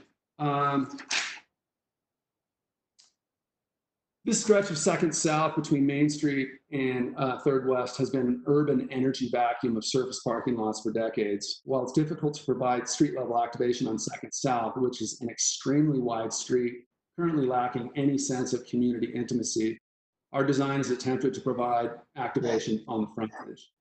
52% of our main floor facade, facing facade on 2nd South, is glass. This will allow transparency, inviting pedestrians to view activities in the building. Main floor uses include a restaurant, bar, or retail space with 20 outdoor street front seating locations. You can see in some of these renderings how we'll have folks dining and sitting outside there. Additionally, we'll have a lobby, which is where our leasing office will be for the project, and our community gym on the main floor as well. So there's that sense of activity. This is aside from this proposal, but we've been speaking with the residents of the Westgate, Dakota Lofts, and other business owners on the street. As a group, we're going to approach the transportation department and see if it's possible to complete a project similar to what's on Broadway between 3rd and 4th West, where we have the mid-street island that adds parking stalls and creates a much more intimate street setting as opposed to the football field effect of asphalt, which we currently have on 2nd South in this area. Micah, can I ask you to start to wrap up just for the sake of time? Yeah, go ahead. No problem. I'll just make a few final points. This is in the D4 zone, and everything about our project would just be an over-the-counter permit. The only reason we're engaging the public process is to achieve this 10 extra feet of height. There's examples throughout the neighborhood of 85-foot buildings or 80-foot buildings as well. And we are excited to start this project in late summer, and we can go ahead and open it up for questions from the commission. Thank you so much. Great, thank you very much. Any questions for the applicant from the commission right now? How, on the walkway, how high is it? Like it's 9 feet tall. What is it? 10 feet tall. 10 feet tall. So 10 feet wide, 10 feet tall, kind of a square. Okay. Yeah, can we So talk a little? I'm wondering on the walkway, sorry if I cut you on, John. It's okay. If there isn't, not necessarily a sign, but some other visual way to kind of identify that it is a walkway because it's covered and it's going to be conflicting with how your residents are getting in and out of the parking garage, that it may just feel like it's not public. And I don't know that a sign is the best way to go about, but maybe different color pavers or different colorings for the columns so it visually stands out a little bit more than it does, because I think it's a great amenity and it definitely has a lot of potential. I'm just wondering your thoughts on that. You know, Amy, we're very open to encouraging usage of the mid-block walkway because we've clearly invested a lot of time and money into it, and we certainly want it to be used. So, you know, whether it's signage or some other activation mechanism for it, we're very much on board with figuring out a way to make sure it's used. And I think it'll be pretty intuitive simply because of that line of sight in our right of way all the way back to the park is very clear. I should have provided a rendering of that line of sight in this presentation. I apologize for that. No, I now you have a point, but I'm going to bring up a project that's happening in Sugar House that had well, anyway, doesn't matter where it is, but one of the things we talked about, because there were 3 different property owners and they put in a road, a private road with pedestrian activation throughout it. One of the things we talked about on the Planning Commission was them doing, and they said they were going to do different color pavers, but they haven't. They didn't do it. And if you go there, even though you are walking, you don't really know where you're supposed to be. So the argument that it's intuitive, I think, has merit, but as I see these type of things in application, it's not following that logic.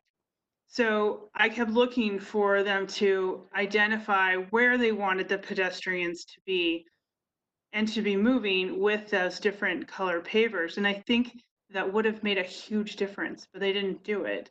And hopefully there's still one part left. Maybe they'll go back and redo it. But I'm not sure that relying on people's intuition or even a line of sight, because there's a clear line of sight in this Sugar House project of where you should be going. And it's not happening. So I don't necessarily think that plays out in reality as I'm seeing it. So I think those visual type of cues with coloring or different materials can help a lot, even though we do have a line of sight to where you want to go. And once people realize, not only is there that park, but there's the other ways to get in and out east and west, it's gonna create some flow. But I think while you're building this is a good opportunity to look at how to visually identify this as a walkway a little bit easier, because people they don't really get it. They just kind of do what they want, I guess.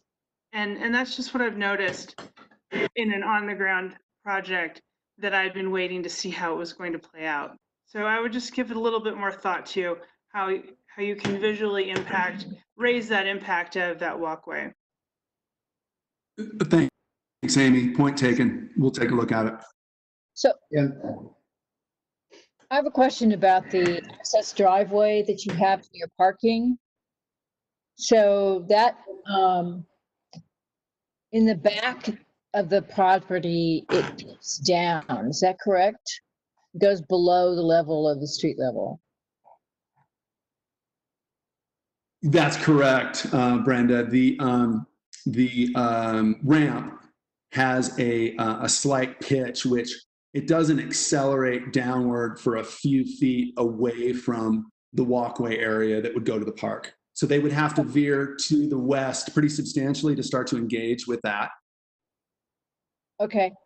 And so that doesn't really constitute in that direction anyway a pedestrian. It's not intended for pedestrians. The alley way behind the building, correct? Yeah, So it'll be, that's not, that's not, sorry, that's, you can't see my hands. That's not, excuse me, that's not a connection east and west for a pedestrian there. Or at least not to the west, right? Yeah, the covered portion will end, and there'll be an actual striped walkway in that section. And then there'll be traffic calming mechanisms to facilitate the walkway there. Okay, and the access road, is that required by the width of it and so forth? Is that required by the fire department? We do have a hammerhead for the fire department that overlays what. Is that what we're seeing in on our page? That's that red area? Yes, Brenda, yeah, that's it. area. Yeah, that we're seeing there. Okay. And so is that why we're not using any part of that as a pedestrian walkway? Because it seems to me like that's a natural kind of pedestrian walkway. I mean, yes, you have parking going in and out, but you know, if it were designed in a narrower fashion or with some, as Amy was saying, some distinctive paving, that it might be seen as a place where pedestrians could be. We already have a conflict with pedestrians in the parking garage in and out, correct? I wouldn't call it a conflict. You know, we have a pedestrian walkway across the right of way there, but and Julia, feel free to jump in here if I'm misstating anything.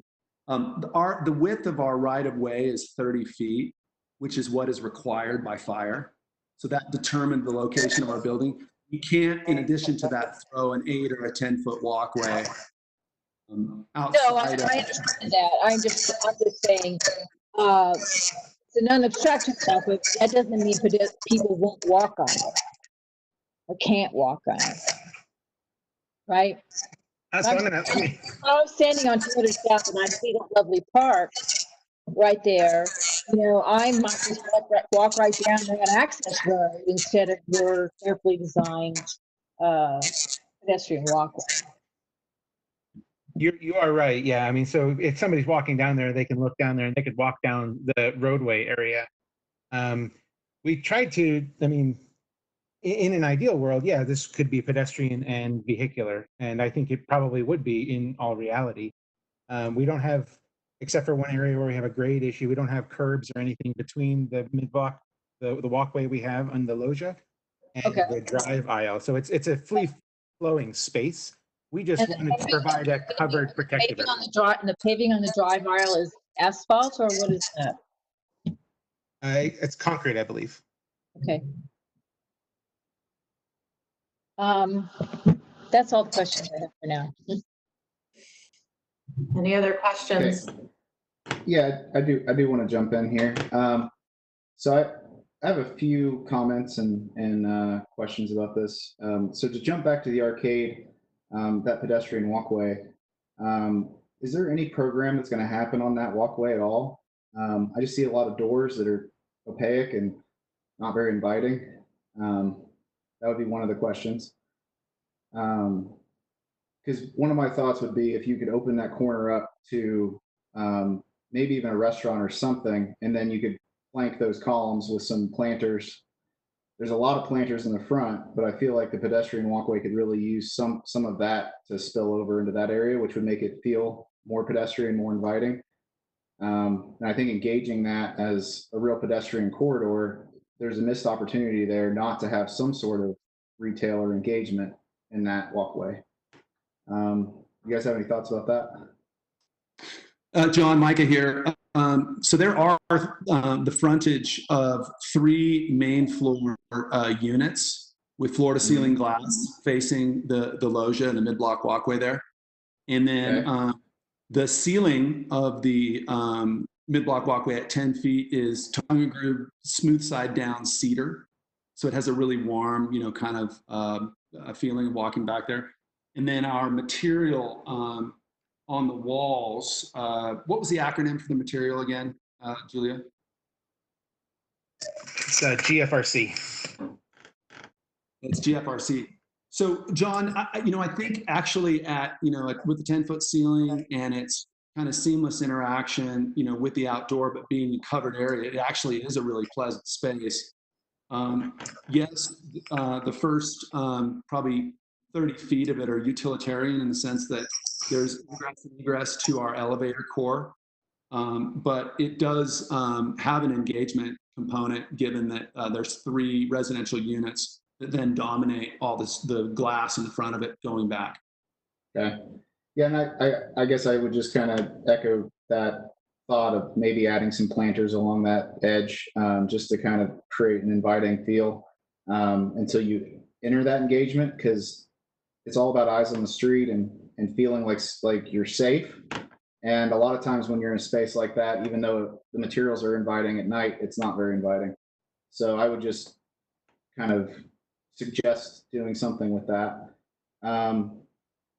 The other things that I'm a little concerned with, I like greenery, but these entrances to these retail spaces, they feel a little I don't know, generic just to a certain degree, and all the way at the other end, the southwest street view, it feels odd that there's a set of steps that take you up and then a ramp that takes you back down.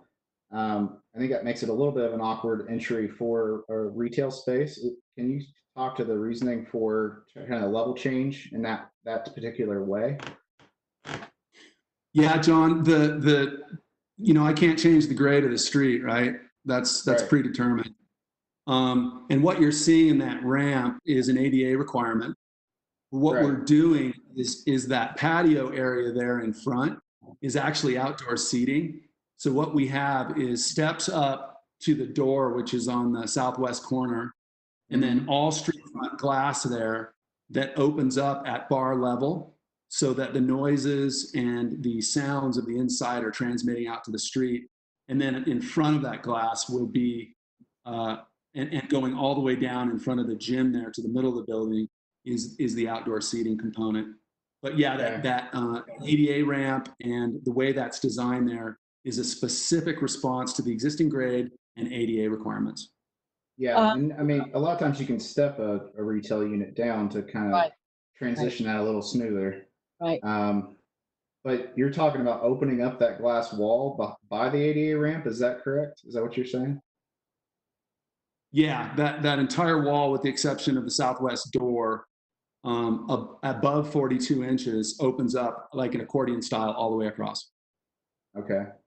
I mean, I really like that idea. I feel like stepping that down might be a better solution than having the whole thing blocked off visually with steps and a ramp. And I think people are going to just walk past it, honestly. Yeah. I completely agree with John, and this was actually one of my major concerns about this project was its street frontage. Because yes, the sidewalk does go down, but it goes down everywhere, all over the place. We're sort of a city with many elevation changes, and I think it behooves us to either lower the floor of the retail space and take care of the change in inside the retail space itself, so that when you can walk into the retail space at street level, and then you can make a decision to go up to another part of the retail or something. But to have all of that stuff sort of sticking out on the outside of the building, we see that on 4th South. There's a building there, and it is horrible. It is really it's a nasty little detail, and also I think it has been discouraged anybody from going into that retail space. So I would really, I'm actually going to recommend that we require you not to have that kind of space in there. So we studied it aggressively and we looked at it up and down. And essentially, if we push that floor down, we lose a number of parking spaces, which, the parking on this is really driving our request for the 10-foot height. And, we've looked at this, we've studied the ADA access, even looking at an elevator system for the ADA. And we've looked at this every which way. And I'll let Julia comment on this, but our raised retail area here is it's fixed. Like we're literally redesigning CDs for our entire project. If you guys No, would, I'm sorry. That is not an adequate answer here. You are in front of the planning commission. The planning commission is doing a design review. So there's not, an excuse to say, I can't change this because we're doing CDs. That's not. Would you like me to forfeit 30 parking stalls to change it? Let me step in here because it's a 2-foot step down. Like you can bury your parking 2 feet deeper in the ground and you're going to be able to accommodate that. So you don't need to take away any parking. You just bury the parking deeper if that's the issue. So if I could just weigh in for a second. So you can take your ramp and your stair are out front of the building in an area which you could make part of the building. So we could do. They're in a setback area that you don't need to have where you don't need a setback. So the commercial space is relatively small. It's only about 1,100 square feet, and so that's one of the impetuses for where we have that access point. Besides, if you look at all of the properties along Second South, they nearly all unanimously have stairs up into their retail space. And so part of what we were trying to do is we were trying to keep with the character of what was going on Second South. No, that was before the code change to accommodate people that need that ability to get into a space. So that's not a reason. No, understood. I mean, and that's why we have the ramp. We have accessibility into the space, but that condition exists along that street, and so we were trying to kind of. We're not in San Francisco. This is a pretty flat city, so it's not difficult to change that one level slightly. 2 feet is not a lot. Commissioners, I think we've made our point on this. Can we move on? Are there any other questions for the applicant at this time? Madam Chair, this is Nick. Can I remind people that if you're not speaking to mute your microphones? That helps eliminate some of the feedback that we're getting. Thank you, Nick. Commission, this is Micah Peters again. One of the things that I did skip in our presentation that I just want to quickly make note of is that this is an all-electric project. And I know you guys are seeing a lot of this come across your desks, but it is important to note that it's pretty environmentally friendly in the sense that 38% of all the carbon dioxide on the Wasatch Front comes from residential furnace combustion, and that by going all electric on our furnaces in this project, we're keeping about 900 cubic tons of carbon dioxide out of the local airshed. So I just wanted to point that out. Great. Thank you for adding that. Yeah, I just wanted to finish what I kind of had on my list here. I had 2 comments left, and it's about material integrity. It's an architectural standpoint, but when you cantilever out 7 stories of brick, just logically, there should be something that weighs that down a little bit. So having something at that edge might help that feel a little more substantial. The other thing is stopping a brick wall. I see this a lot, and it's something I don't think should happen, where you stop a brick wall and transition at a corner to another material. It would be great if you could wrap the brick into the courtyard, even if it's 20 feet or just to the edge of those bridges, to make that feel like it's one building instead of it being just kind of a facade that's just tacked on. Those would be my suggestions. I'd really like to see that. I'm happy with the height. I think height is really great for our city. It creates density, which we really desperately need. But architecturally, those are things that I think are really important to the integrity of a building and to make it feel, honest with the materials that are on it. So that's the end of my comments. All right. Thank you, John. Any other questions for the applicant, or can we move on to the public? I have a question, but it might be a staff question, and I recognize I'm still the new guy, so let me know if this is appropriate or not. But this is within the warehouse district, right? Is part 1, and part 2 is I'm not, since I'm not familiar enough with the zoning, but are there rules that maintain the character of the warehouse district that this applies? I can't tell from the staff report or not. Clear what I'm asking. So I think that would be a question for Nick or Molly. So I'm I'm here.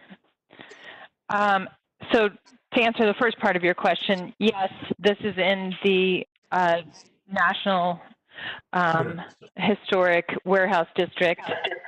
And yes, the staff report does talk about or the design standards for the design review. So what this project is before you does talk about kind of how the project works with the existing character of the neighborhood and in relationship to, city master plans, the urban design element, et cetera. So page 61 of your staff report is where the analysis of the standards begins for the design review. And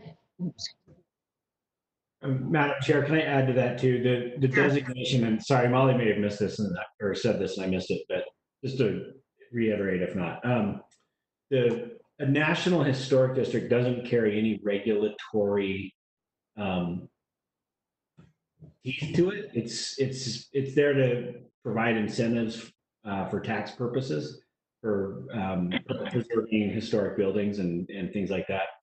So the city has yet to, hasn't made this a local district. If it were a local district, it would have more restrictions to it. In fact, it would go to the Landmarks Commission, not the Planning Commission. I think so. Right. So actually, that's one other issue that I would like to address perhaps after the public comment, because I think there were a number of letters that also addressed this issue of compatibility with the architecture of the warehouse district. So I would like to address that, but I think that we ought like to hear from the public regarding that. Okay. Thank you, Brenda. Let's go ahead and move to the public hearing. I will open the public hearing now and ask Molly if there is any indication of anyone from a community council or anyone else listening in who wishes to speak on this item. So I don't see Thomas Merrill from the Downtown Community Council, and I don't know if there's another community council representative who is here, or for the Downtown Alliance, whether that's Steve Brewer or another representative of the Downtown Alliance. Those are the two community councils, recognized community organizations for this area. I do see two hands raised. So again, for members of the public who are listening in as an attendee, please use the raise hand feature, the small icon near the bottom right of your WebEx screen, to indicate that you wish to speak. And if for some reason you can't find that, you can also use the Q&A feature and let us know that you want to speak through that means. And then when you are recognized, you will have, we ask you to state your name and you will have 2 minutes. So I'm going to, it looks like Zachary Dussault is interested in speaking. Zachary? Hi, Zachary Dussault speaking in favor of the project. I think this is a great location for this project. I think it's great that it replaces a surface parking lot. I feel like Western downtown, especially by Vivint Arena, is plagued by surface parking lots. It makes it very uninviting to walk, even though the area is very well served by transit and bike lanes. It feels like you're riding your bike through a desert or you're walking through a desert, especially with the major surface parking lots that are in place around the arena. I'm very pleased that the developer is interested in working on Second South, and I'd like to direct him to the Transportation Department, who's currently seeking public comment about the Second South a transit corridor redesign with the potential of dedicated bus lanes, as well as improved pedestrian and bicycling facilities. I also want to point out that this is very close to the planetarium station on the Blue Line for TRAX, which connects to the rest of the TRAX network. I also want to speak to my displeasure of the use of excess parking spaces that are allowed because of the meeting of transportation demand strategies. I believe that's still a relic of the old parking ordinance that we're still waiting on getting updated. But basically, the meeting of transportation demand strategies shouldn't really allow you to increase parking spaces. That kind of seems like the opposite of the intent of that.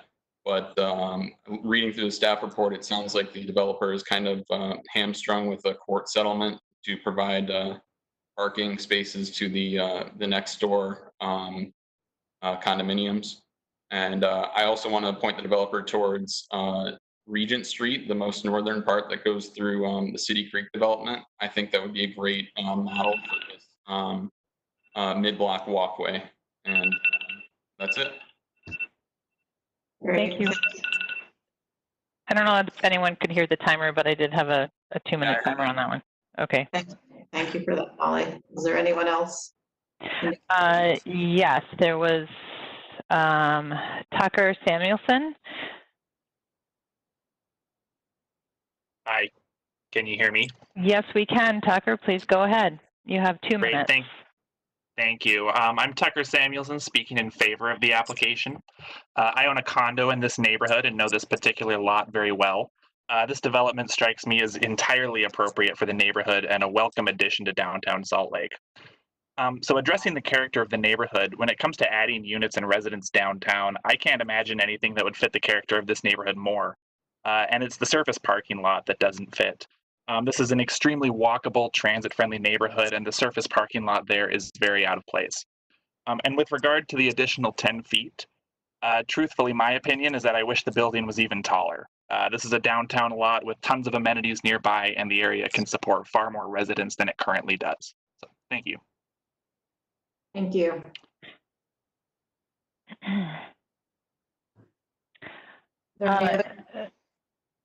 Tucker, if you could click on that raise hand icon once more, then it will lower your hand so you're not still kind of in the list.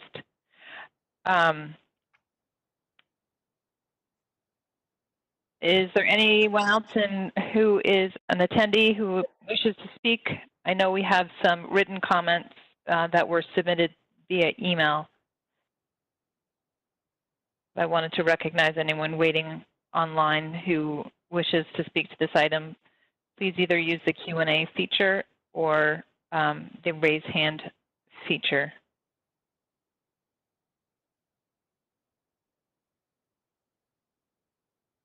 Okay, seeing none. John Anderson, do you have any written comments that came in via email that you could read to us, please? Yes, I have just one. And this is also going to be in your Dropbox, but I told them I would read it into the record. There are some links to different websites that are mentioned in the email, and those links are available in the email and the Dropbox. So the email says, I, John Benson, as a property owner of units 504 and 505 at 328 West, 200 South, hereby formally protest and object to the proposal that Micah Peters, the illegitimate property owner of 360 West, 200 South, be granted any variance or accommodation to exceed the 75-foot height limitation for buildings in the D4 district.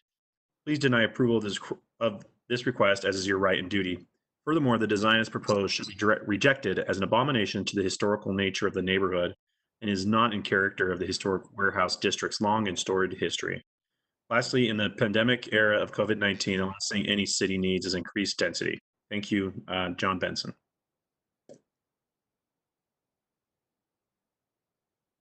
All right. Thank you, John.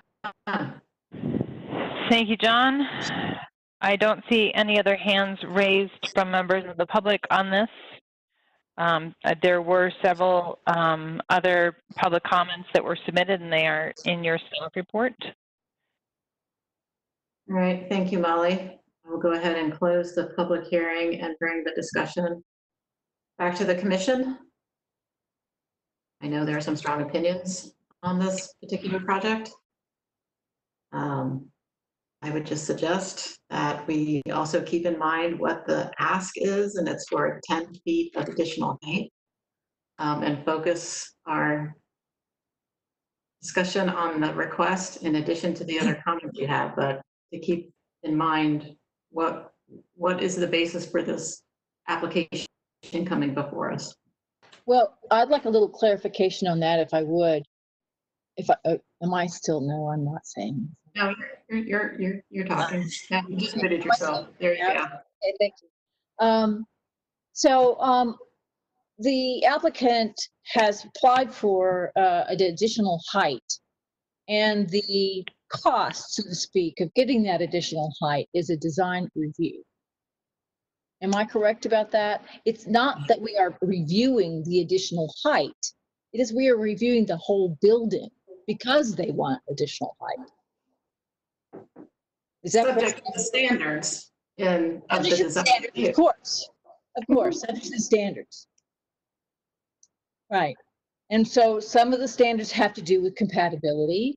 Many of the standards have to do with pedestrian orientation and activity on the street. So those are the standards that we are reviewing the building for. We're not reviewing the building to whether or not its height is good or not. Well, you are, in addition to the other. Of course, you can be in favor of the height increase and still have problems with the design of the building. Again, I'm just asking everyone to keep it in perspective. And I'd like to bring the discussion back to the commission and we can debate those issues, but for the sake of time and moving the conversation forward. Can I provide some insight into that? So sure. The standards for design review do specifically include some standards that are related to the height. And there's also standards, just like was mentioned, that deal with ground floor orientation and pedestrian activation and all of those kinds of things, the scale and everything else.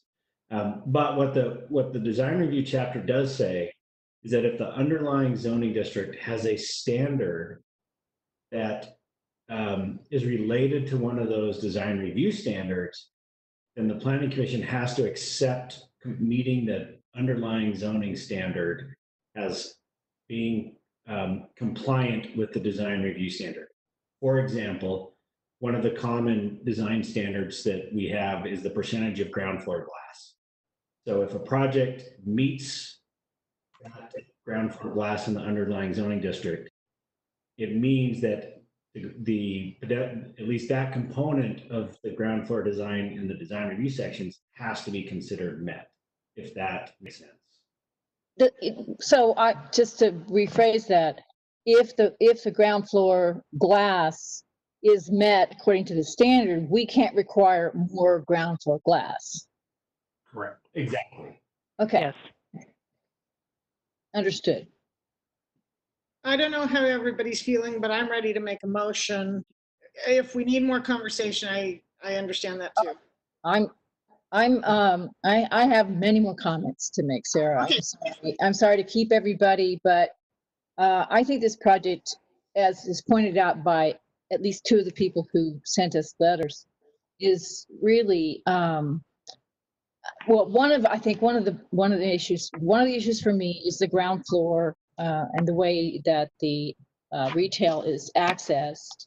Another issue for me is the character of the building, which almost makes, except for the fact that it's a certain building type, but it really is not very complementary or to the context. I will just point out a couple of things, which is one thing is the black brick, which, this is not a warehouse district kind of color scheme at all, and therefore it's going to really stand out in the context. And I think the applicant made it clear that they wanted to stand out, that was what they wanted to do. And this will stand out. And I think that it's not a particularly good choice. And I was hoping that we could perhaps discuss dialing back the high contrast color scheme of this building into some more natural colors that's more compatible with the buildings, the the buildings that are around there. And this may be just a matter of changing the brick color on this project, which might not be such a big deal. But there are other design elements which are contemporary, which I find questionable, but I'm not going to go there because that's not really what we're about here. But I do think that there ought to be some nod to the warehouse district itself in terms of the overall and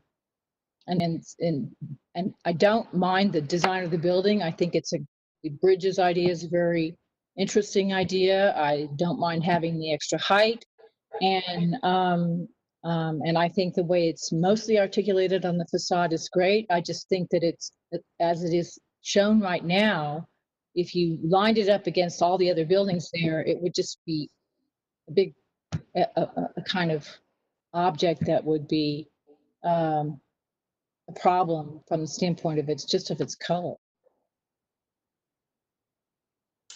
So, Brenda, which standard does, or maybe the staff too, I mean, does compatibility with neighborhood, I'm not seeing that in the standards that we have ability to review. Right? Is that part of the warehouse kind of district stuff that's underlying it, or like most of the standards, it seems like what we have to kind of work with are tied to kind of orientation towards the pedestrian interaction with the street, and all of, I mean, that seems to be the main meat of what we've got to deal with. Am I understand that correctly or incorrectly? I'm just looking. I can jump in if you want. Great, Molly. If you go to standard G, which talks about building height, and specifically number 1 talks about human scale, number 2 talks about negative impacts.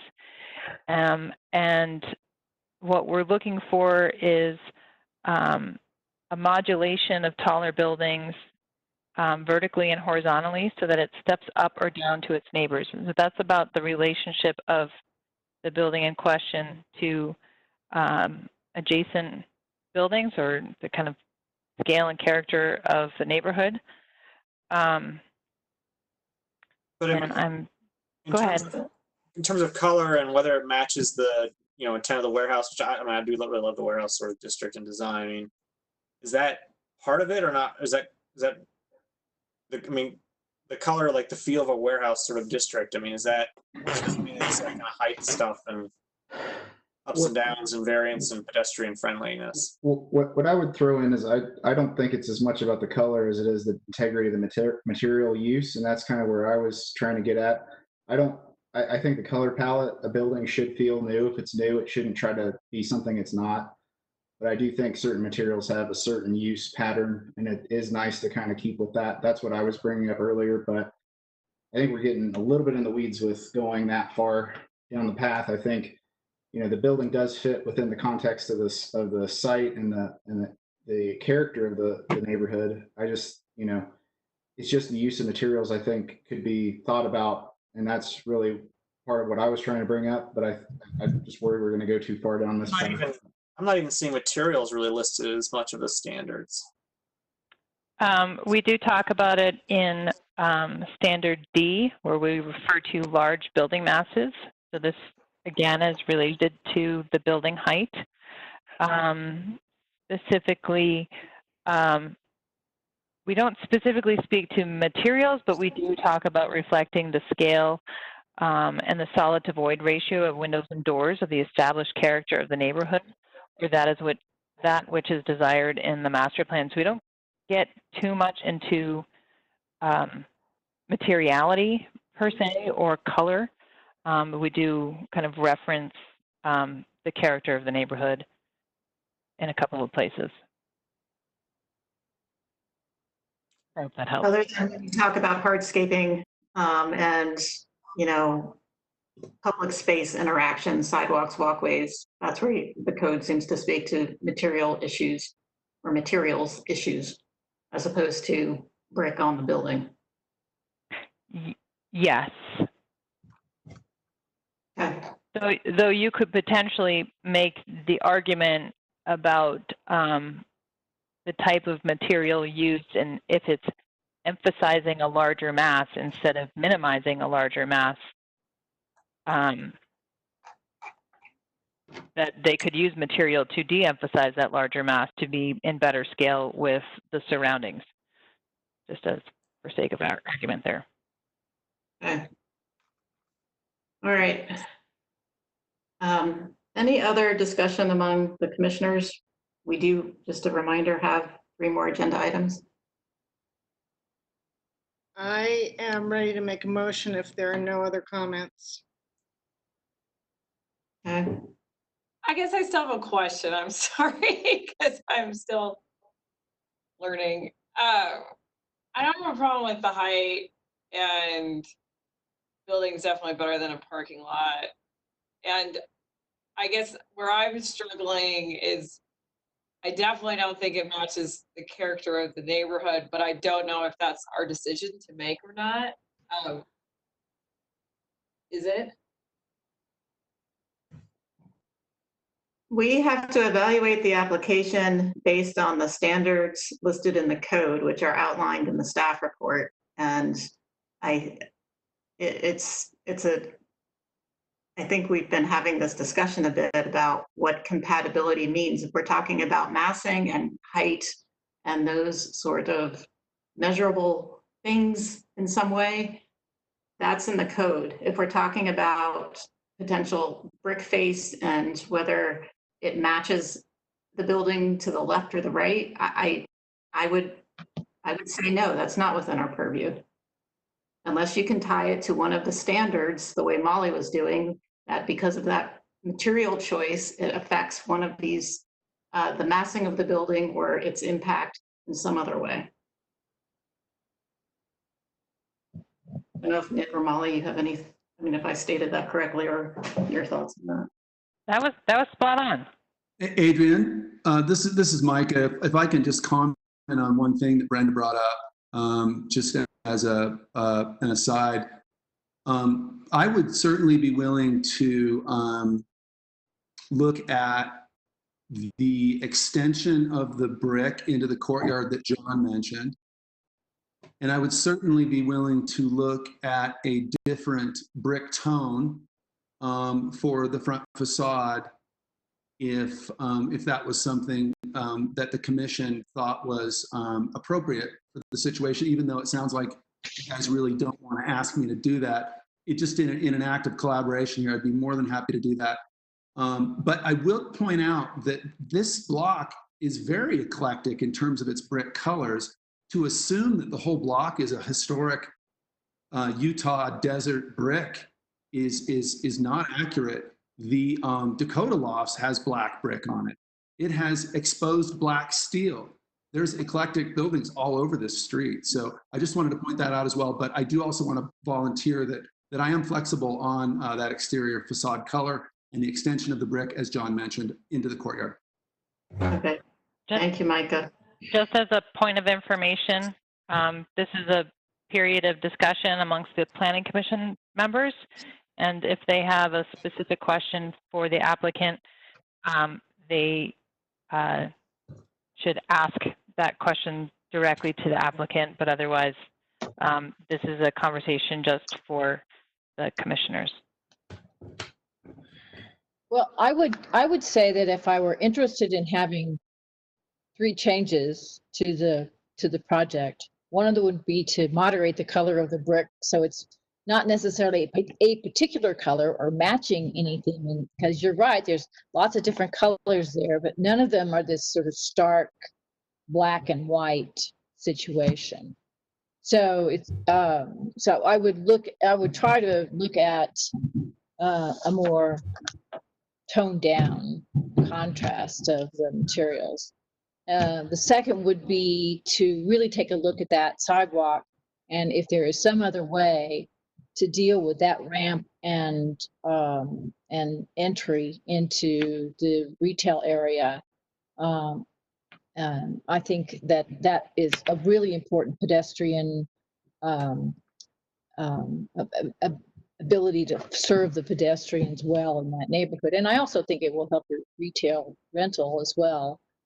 And the third thing may be to, oh, I forgot the third thing. Sorry, somebody else had another thing.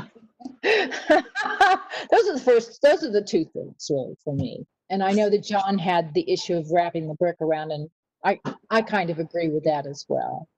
Because otherwise it just looks like you've got brick on the facade. It's sort of like a false front almost, you know. Okay. So those three issues, and I'm perfectly willing to forego, and I don't think actually we do have any standards for the issue of the color of the brick, and so I'm very happy that the applicant might, if the applicant would consider that. It's obviously not something that we can require, but I do think the issue with the ramp might be something that we could require. So question for staff, if we were to approve this project, and the changes, it seems like, you know, changes that maybe the applicants want to make and that Brenda is maybe proposing, do we need to do anything to, like, if they decide to change the brick color, is that something that's even that do we need to do anything, or can they just go do that anyways after this sort of step, even though they've done the renderings a certain way? You can, you have a couple of different options. You can defer review of those design choices to staff review, or you could require the applicant to return to the Planning Commission for approval of just that or a series of design requirements. What I'm asking, if the applicant decides to change the brick, he can just go do that without coming back here. He would need to, right? Or are we approving that rendering? Not necessarily. With design review, because there's nothing specific in the standards about materiality. In some other processes like plan developments, there is a lot more specificity. So if there was going to be a substantial change to material, if they decided to switch out that brick for ethos, that may not be a decision that staff would feel comfortable approving kind of on the administrative side, so it would return to Planning Commission. Yeah, so this is Nick, just to follow up on that, you are approving the plans. And so. But not the materials. Well, no, you are approving the exterior materials. You may not be approving the color of those materials. And we've had a number of projects where things have moved within the approved materials. Sometimes there's a slight change in a dimension. For example, on like the Exchange project on the corner of 400 South and 300 East, because of a property line dispute with a neighbor, they couldn't do the same pattern with the materials that was approved by the Planning Commission. But they came up with a different one that using the same materials. It was slightly different. And we allowed that at the staff level, but Molly's right. They couldn't switch out brick to some other kind of siding. I'm probably ready to second Sarah's motion. So okay. All right, Sarah, are you still willing to make a motion? I'm going to be clear. I don't know that I want to make any. I don't know if I'm comfortable adding any of these changes that some of the commissioners are interested in. I'm with you, Sarah. That's why I'll second your motion. Okay. Based on the findings and analysis in the staff report, testimony, and discussion at the public hearing, I move that the Planning Commission approve the proposed design review application for additional building height, file PLNPCM 2020-00067 for the Zephyr Lofts Apartments located at approximately 360 West, 200 South. This recommendation is based on the conditions of approvals listed below. Final details regarding these conditions of approval are delegated to planning staff. Second. Motion by Sarah, second by Matt. Any other discussion? All right, let's start with Crystal. I was happy you would start with me. Can you come back to me? All right, we'll start with Maureen. Yes. Amy, Yes. John, Yes. Matt, Yes. Andreas, I'll say yes. Brenda, No. Sarah. Yes, and I would like to say, I walk by this property at least once a week. I'm down in that area all the time.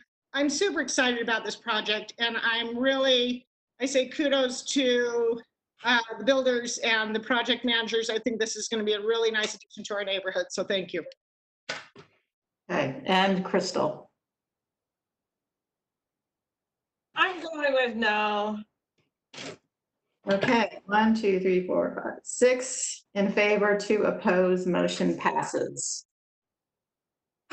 Okay, how about we take a 5-minute break and reconvene? Does that work? Okay, Thank you, Commission. thank you. We'll be back.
Adrian, I'm back, but to spare you from watching me eat my taco, I'm gonna leave my camera off for a little bit.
Adrian, maybe you don't care, but we can really hear how fast you're typing. I will finish this and we'll get back to it then. I'm actually impressed.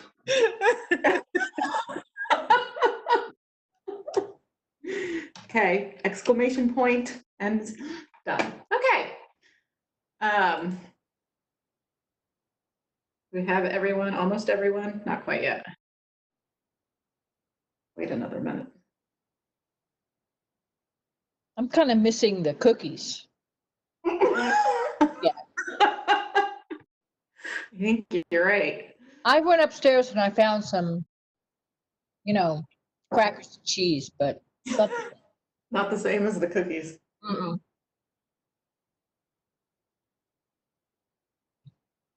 So Marlene, next time you have to send some cookies to everybody's house.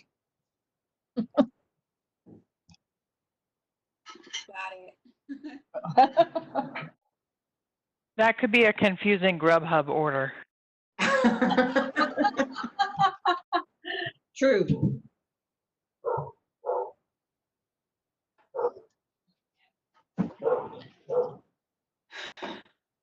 So who are we waiting for? Amy?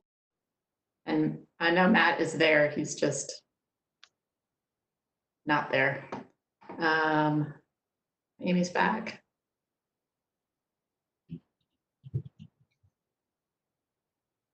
Okay. Is everyone here? Who are we missing? No, Crystal. Where's Crystal? She's not back yet. Paul, do we need to do like a roll call to make sure everybody's back in? I think if videos. we can identify that people are here. I mean, yes, Matt's eating a taco. It's quite good. I'm almost done. We don't want to hear or see that, but he confirmed to us that he is here. Yeah. Andreas, are you on? It's Andres here. He's there. Great. All right. Well, then I say, can we go ahead and get started? Sure. Okay. All right. Thank you, everyone. Welcome back. We are now on item number 5, crossing at 9th design review at approximately 880, 876, and 866 West, 200 South, and 181, 175, 151, 153, and 141 South, 900 West. Case number PLN PCM 2020-00015. And Eric is doing the staff report, correct? Correct. Great. Well, then I gotta pass Nice, pass nice you to the be thing. with you.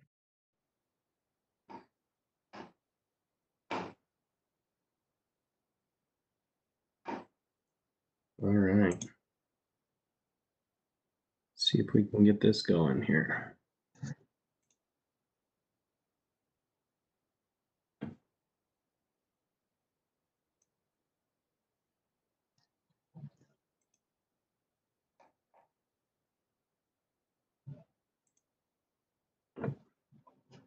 Okay, is that pulling up in full screen for you or presenter view? That is presenter view. Let's see if that helps. How about that? That's it. All right. Although you have a So- weird gray rectangle. Now 2 of them showing up. One's gone, one's back. That for anyone else? Mine's showing up accurate. Okay. We there? Right here, there's still a rectangle. Let's see if it goes away with your next slide. Is it is it in the top right corner here? That's my host screen. Yeah, I think they just jump around as we go. That's what I usually see. Okay. But we can see most of it. Yeah. Okay. So this is a request at approximately 880 West, 200 South. And you heard all those different addresses there. They will need to do a subdivision or lot combination, clean that up. But this is a design review specifically for additional length of street-facing facade and additional separation of a building entrance. So the building is 340 feet long along 900 West, where 200 feet would normally be allowed. And there is one entrance that has a 25-foot separation where a 15-foot separation would be required. I apologize. For some reason, I'm not able to see my other screen here. Apologize. I'm gonna see if I can get this.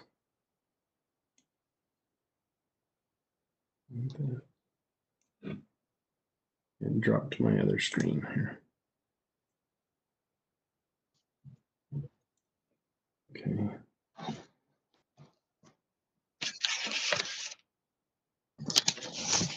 All right. Are you still able to see that?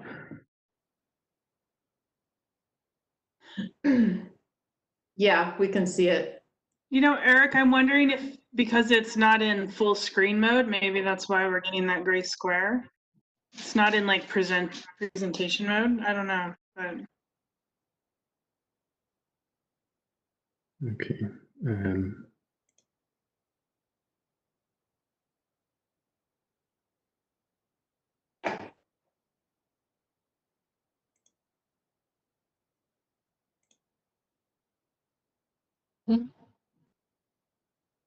Anything?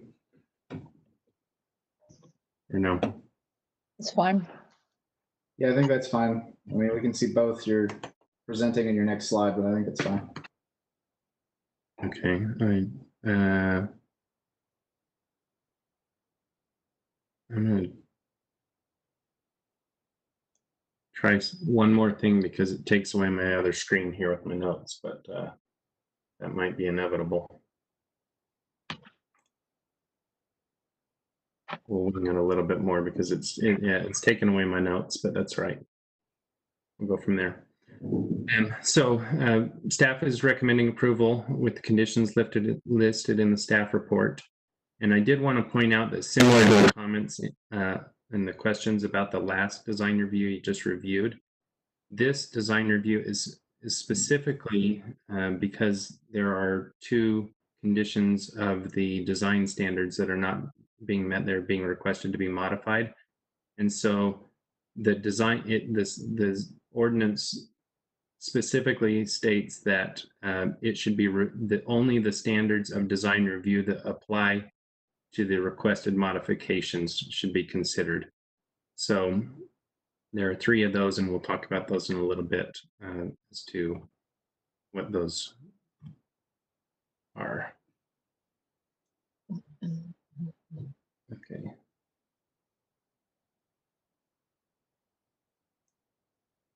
So this is, again, largely at the corner of 900 West and 2nd South.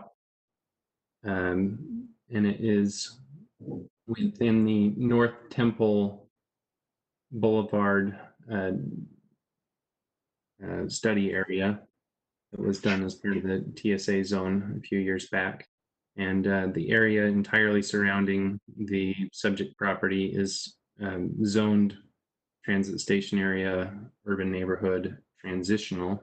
That's what that stands for. And that the area is largely composed currently of either single family homes or single story commercial buildings, which we'll take a look at in the next slide here. So this kind of gives you a little bit of perspective in the bird's eye view there, looking kind of northeast towards I-15 and being on the side, having I-80 right there. And the property is right there at the corner. Currently, there is a vacant commercial corner market there. It's been vacant for a little while. And then the property just to the north of that is a commercial restaurant and a large parking area, which you can see here as well. And then there's a vacant lot next to that. And that's the properties we're speaking of here. So just kind of a summary, I'll let the applicant speak a little more specific to the proposal and the design and the site plan. But it's a 1.2 acre property. Building is proposed as 58 feet tall. The building length is 340 feet along 900 West, 139 along 2nd South. It's 206 units. The parking is interior, underground, and interior to the building. There's 213 stalls proposed. Along the ground floor, they have executive lofts, which are convertible for residential or commercial space, kind of as market dictates. And those are designed that they can be commercial spaces, but they'll just see as the market dictates, they'll fill those up. There's a fitness center and a lobby. The exterior materials are depicted there. They include 2 different colors of brick, veneer, glass, and then there's 2 different types of cement panel, fiber cement panels. There's a smooth finish and then one that has a wood grain appearance to it. And this is reviewed as again, as a design review. There is a TSA score associated with this review as well, but it met the qualifications for administrative review. So we don't have much of those standards to discuss tonight, but then the zoning standards. So specifically looking at this request, this is the facade facing 900 West, and it is 340 feet long, where normally 200 feet would be required. And then the entrance that is further apart than would be allowed is indicated here. This is not indicated as a door, even though there's a panel there, but these entrances are further apart than would be allowed, 25 feet. And let's see. So as we look at this in your staff report, you'll see that we look at a handful of considerations. First of all, in the purpose of the zoning district, and that it's largely indicated as a transit and pedestrian oriented mixed use development, and then it is looking for a residential support and a density that would support the core of the TSA areas and kind of provide the, the bodies and the residents to use the transit and commute into town and things like that. But it also is to buffer the existing neighborhoods, and there's certain neighborhoods just outside of the TSA area. So it's a little less intense in that it's a transition area. Speaking of that TSA score, so it did qualify for 130 points, and 125 would be needed for administrative review. And with that, that also qualifies it for an additional story above the otherwise 50-foot maximum height. So again, this is, and we also look at the master plan compliance. This is in the North Temple Boulevard study area. So you can see that area here, and at the very bottom of this image shows the subject property. It's squarely in the transitional area, and all of the properties around it are, and again, they're meant to be more of a support to the core area. And then there are a number of other things written in there that talk about that their purpose is to establish neighborhood commercial along 900 West and to increase density on underutilized properties and things of that nature. And then, of course, we look at Plan Salt Lake and we look at the considerations in there to also provide housing options and choices in a variety of housing choices within the area. And currently it's largely single family in that area.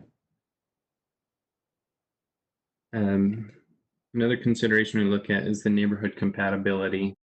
And in this situation, there's a little bit of a challenge in that the existing neighborhood is, as we've spoken, is largely low density residential or small commercial.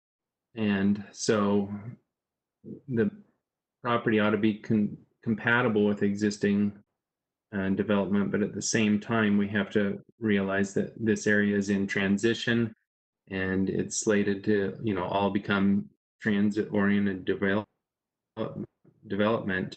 And, the properties and the buildings will get larger, and, this ought to be compatible with those future properties that could or, may build alongside of it at some point. This was a topic of conversation with the community council, the Poplar Grove Community Council. They did express some concern about that, and the letter from the community council is in your staff report, but they are concerned about some of the compatibility factor and felt that maybe this building at the corner or at the bottom of your screen here should be reused, or that maybe the architecture should be a little bit more in line with existing structures, and that maybe the scale should be reduced. I did want to point out one of the challenges here is that, and this is coming to design review for additional length in this entrance. If it did not have that, if the building were created shorter, then it would not be held to those more stringent design review standards, and it could just meet the TSA score and be permitted by right. And so some of the features that have been incorporated on the ground floor and some of the articulation and some of the, there's a step back at the rear of the building, things like that. Some of those may not need to be incorporated because they aren't part of the TSA design standards, and they're more brought on by the design review standards. So we did feel that overall the applicant incorporated a lot of features to make this inviting at the street level with lots of glass, some articulations and change in building masses. This image doesn't depict, but there is some landscaping right up against the building. The building goes to the property lines, but there is a gap between the property lines and the sidewalk, and so there is landscaping proposed there to help soften it. And and then there's the second story courtyards that help provide landscaping and open space as well and meet the standards of the code. The public process is outlined here that we went through. We did do notice, I should mention, this did go out originally for the TSA score, and so the public was notified of that as well. And then they were later notified of the design review, and then we also extended the comment period additionally by holding a virtual open house. In all those processes, we only received, I received one phone call that they wanted to remain anonymous, that felt that it was not compatible in scale and the use was a little intense for the area, and that's listed in your staff report, and then the comments given from the community council. But overall, staff felt that this met the standards of design review and provided the necessary compatibilities, and that we recommend approval subject to the conditions listed in the staff report, which are largely just that they will need to finish complying with the subdivision to clean up the properties and any other zoning requirements that come up through the review. That's the end of my presentation. Thank you, Eric. Any questions for Eric at this time? Yeah, I've got one. I heard you mention mixed use a few times, but I don't see any mixed use. I only see lofts and I see apartments and I see a lobby and a fitness center. Is there any other retail or anything on this project? So it's mixed use in the sense that those ground floor spaces are convertible to commercial space. So they're designed with higher ceilings and to the building standards to be able to be used for commercial. So they could, somebody could come in with a hair salon, or they could come in with some other use if they choose to do that, and they would be constructed to those standards. And I'll let the applicant speak to that a little bit more, but my understanding from their application is that they intend for those spaces to be a little bit flexible and, perhaps with the current situation that, maybe that changes the dynamic a little bit of whether, more one use is needed more than another, but I think it's for the flexibility purposes that it's designed that way. Yeah, I can ask the applicant, because that makes a lot of sense to transition it, but just their intent will be good to know. So that's all. Okay, any other questions for Eric before we bring on the applicant? No? Okay. I understand Gary Knapp and some other presenters are here for the applicant.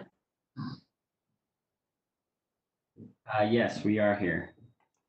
Great. You'll have 10 minutes to make your presentation. Okay, great. Can we share some content? Yes, Molly will. Right on that. Gary, are you presenting? I had some other names, but I didn't see them in the attendee list. Yeah, they're here with me. We've got Joe Johnson and John O. Hampshire and Lee Howder. And so we'll be speaking, probably have a couple of us speak to a few things. Great. All right, well, you have the presenter ball, so you can share your screen. Go ahead. Okay, perfect.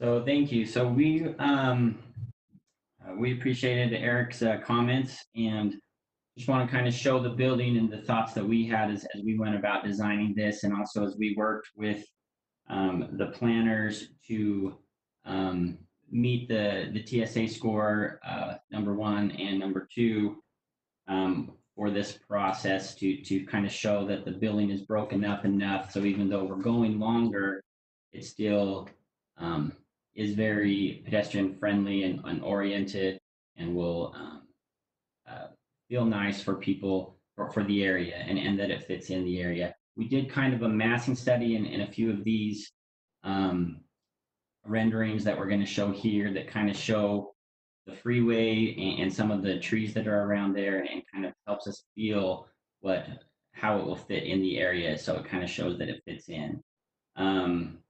So first off, this view here is from that southwest corner. And if you look here, we've got some signs, and we've got other brick materials that are different colors. And we've done some other materials with bump outs. And especially you can see we have the three masses along that street, and they have kind of that inset to help it to not feel like one big long building. If we go to this next one, you'll see we actually, because of some of the comments we heard, we tried to add a little bit more landscape and do a few things. So for example, this area right here where you see these trees, we've got rid of one of our units, and we have added some landscape there, and to try to help us break this up a little bit, so that just gives a little bit more of what some others have said about the building. And also on the back, one of the concerns that had been brought up, so we kind of removed all the trees and everything on this one so we could just see the building. As you see, the building does step back. And what we've done is we've also broken up the building now, so with some pop outs to make it look a little bit more interesting, and also with some of the recessed balconies and things to help it have a better feel for those neighbors in the back. And along with that, we've moved the building 3 feet farther away from their fences and kind of pulled it out a little bit, add some landscape, and just get it a little bit farther away from them so that it might not be so intimidating and so forth. As we go back here, this is still looking at the building from that west side. We actually do have some more from those pictures that Eric showed. We do have some more glass here, and this one is a door actually that is an entrance. We don't necessarily need that entrance.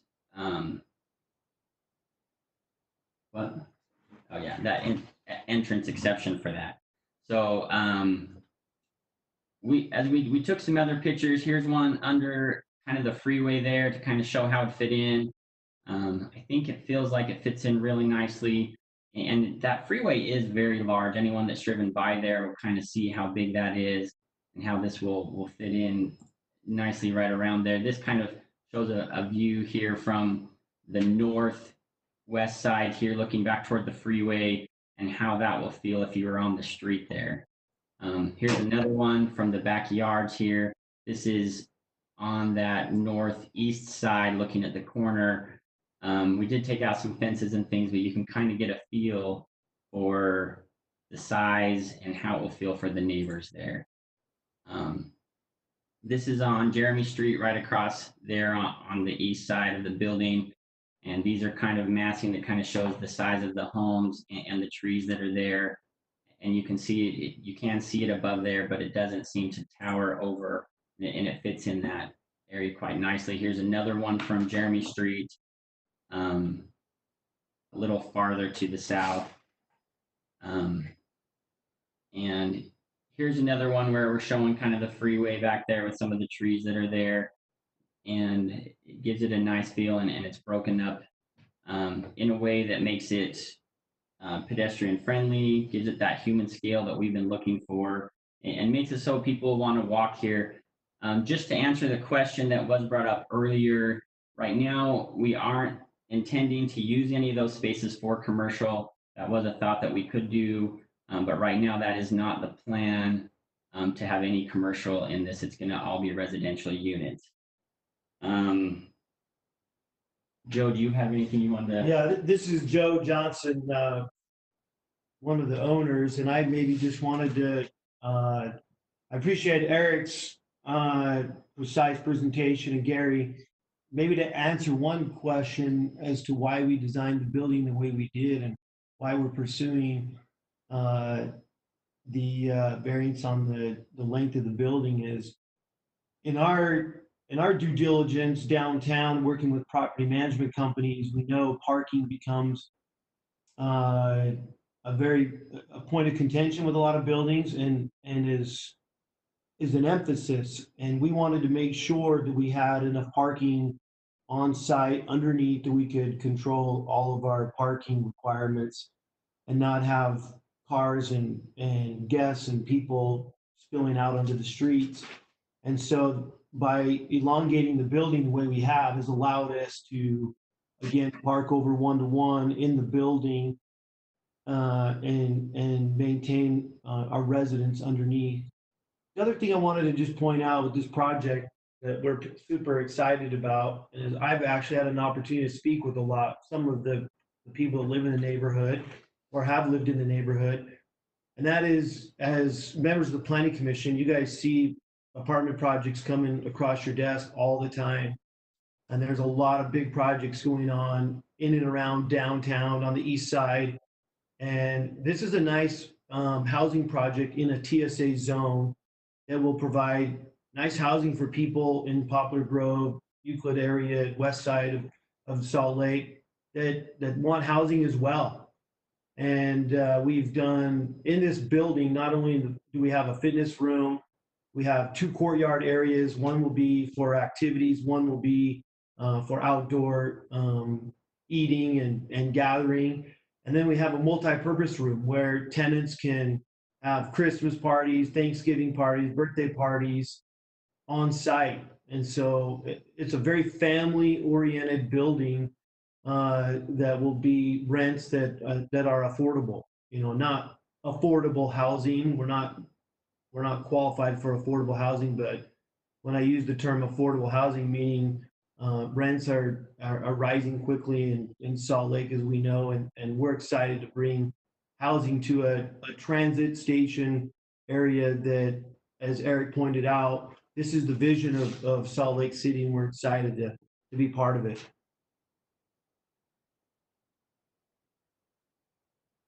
One last thing to just mention as some of the concerns. On that corner, there is one of the owners of that property did do a lot of things with roses, and that's been a concern of what we're doing with those roses. But just want to, we have talked and worked with, or the owner has, with Mary Woodhead, who used to own that, and her husband was the one that did have all those species of roses there. And they are working with Red Butte Gardens and coming and getting the stems until they can transplant them and preserve them that way at Red Butte Gardens. So that's just one other thing to mention.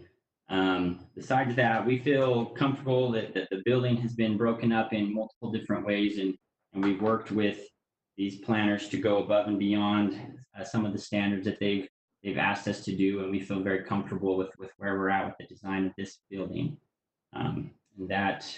Anyone else want to say anything? Okay. So that's our part is all done. If you have any questions. All right, thank you very much. Any questions for the applicant at this point?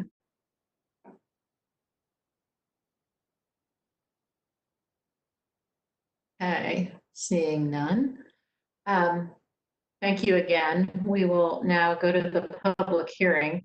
I will open the public hearing and ask Molly if there's anyone who's indicated an interest in speaking on this, whether as a member of the community council or otherwise.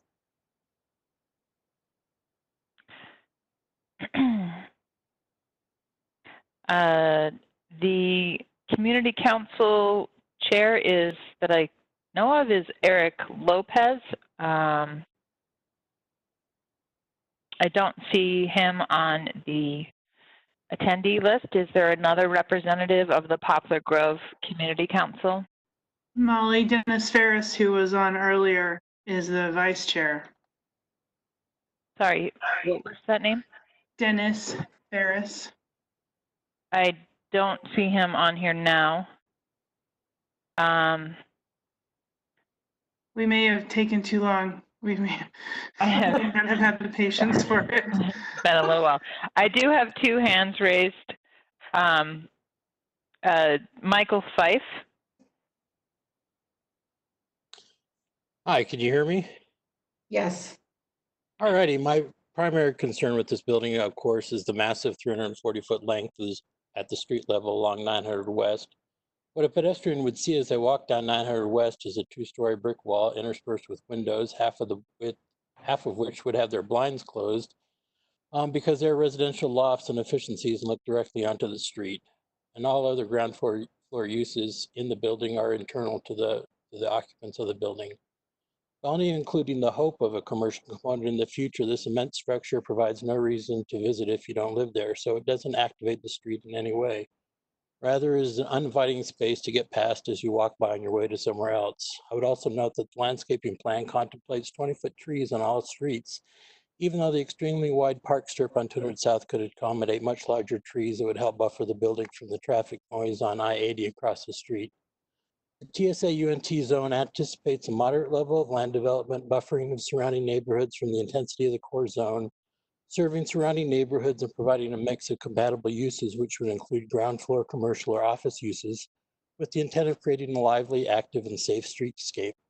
I disagree strongly with planning staff that this project provides or encourages in any way a lively, active, and safe streetscape, or that it is decided to encourage pedestrian activity along 900 West. It's on the very far edge of the TSA UNT zone, and getting to either nearby track station requires walking about a third of a mile and crossing the freight railroad tracks, which carry frequent and often very long trains. And because of the railroad tracks, buses don't go down this part of 900 West either.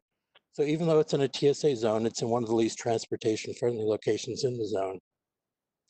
For these reasons, I would urge the Planning Commission to deny the applicant's request for an increase in building length due to failing to meet the design standard A2 as well as, of course, DNF. We would be giving up the community's desire for finer grain development as expressed in the maximum building width of 200 feet and getting nothing in return. Thank you for the opportunity to participate in this discussion. All right, thank you. And would you mind just stating your name for the record one more time? Michael Fife. Thank you. Madam Chair, I just want to make sure, Michael, you submitted, I think, the exact same comments through email. I did, just in case I couldn't get on here. I wanted to make sure. Thanks. Thank you. And Mike, if you can click that raise your hand button again so you disappear from my list of speakers. And then the next speaker is Zachary Dussault.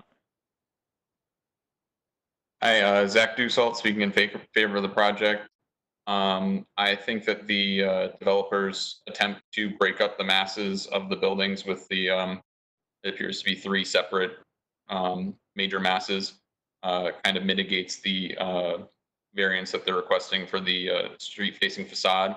I also like that the developer attempted to include space that is flexible on the ground floor that can be in the future change to retail if that's what the neighborhood supports. I think that this is a good catalyst project for this area that currently is very underdeveloped. And I also want to include the mention that there are 2 intersecting bike lanes at the intersection of 2nd South and 9th West. And I think that that's a very good alternate transportation strategy for this site, as 2nd South is a very easy bike to the east to go downtown or wherever residents would want to go.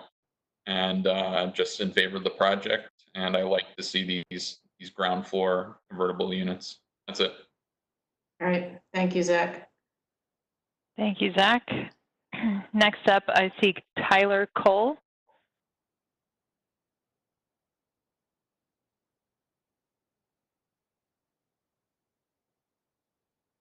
Tyler, if you could state your name for the record, please, and you'll have 2 minutes. Yeah, my name is Tyler Cole, and I am undecided. I have questions about the project. I'm literally a stone's throw away from where this would be built. It sounds like a good project. The area, like the previous person said, is undeveloped. However, on that block is housing, is houses, including mine. And I just want to know what kind of traffic would be starting to build up. I mean, there's a lot of construction going on, and I start to notice the traffic does tend to build up rather quickly. I mean, with these extra folks that might move in, I feel like just with a one lane of traffic, plus that also includes the train that is right on North Temple that comes through there several times a day, builds up traffic. Also, I'd like to know what the property values of the houses, what would happen with those, with this new housing that would go on. I'd like to know that, yes, there will be underground parking, but it will barely be for one car at a time, one car per, a little over one car per unit. So if there are multiple people living in each unit, I like I said, I live right next to this place. Will my street start becoming a parking lot? There's several issues I just would like to address on this project. That's all. Great, thank you very much. Molly, any other? I don't see any other hands raised. John, do you know if we've received any written comments or via email? No, the only comments were Mr. Feiss. Okay. That looks like it's it in terms of public comments on this project. All right, thank you, Molly. We'll go ahead and close the public hearing. I think I'll give the applicant a chance to address the questions from the third speaker, if they'd like to. Those being whether traffic impacts were studied and what effects are anticipated, and just a discussion on the parking ratios and whether they anticipate additional parking impacts on the neighborhood. Well, first and foremost, I guess, we're meeting what Salt Lake City requires. Anytime there's new construction, there will be more cars on the road. When you bring housing, there will be more cars on the road. We do, as I mentioned, anticipate parking our tenants underneath. Obviously, we can't look into a crystal ball and determine who has what cars, nor can we determine values of the surrounding properties, other than I think it's important to note that, it's been mentioned that this area is calling for some rebirth, for some new projects to come and help bolster demand and growth and new life. Currently, the two properties on the corner are dilapidated. Homeless people are living in them. They've been run down with the current conditions of the world. Retail is going to be very difficult. And so we have left the project open for change. Again, on the ground floor, as could be in demand in the future, but we do look forward to these units on the main floor with glass windows. I mean, it's a very urban style, walkable, as one caller mentioned, with bike lanes going down 9th West, and then what's proposed to go down 2nd South down into the Gateway area. We're excited about the project and think that it will truly bolster the community and add values to all of the surrounding properties. Great, thank you. We'll bring this back to the commission. Any other questions for staff or applicant, or the applicant at this point?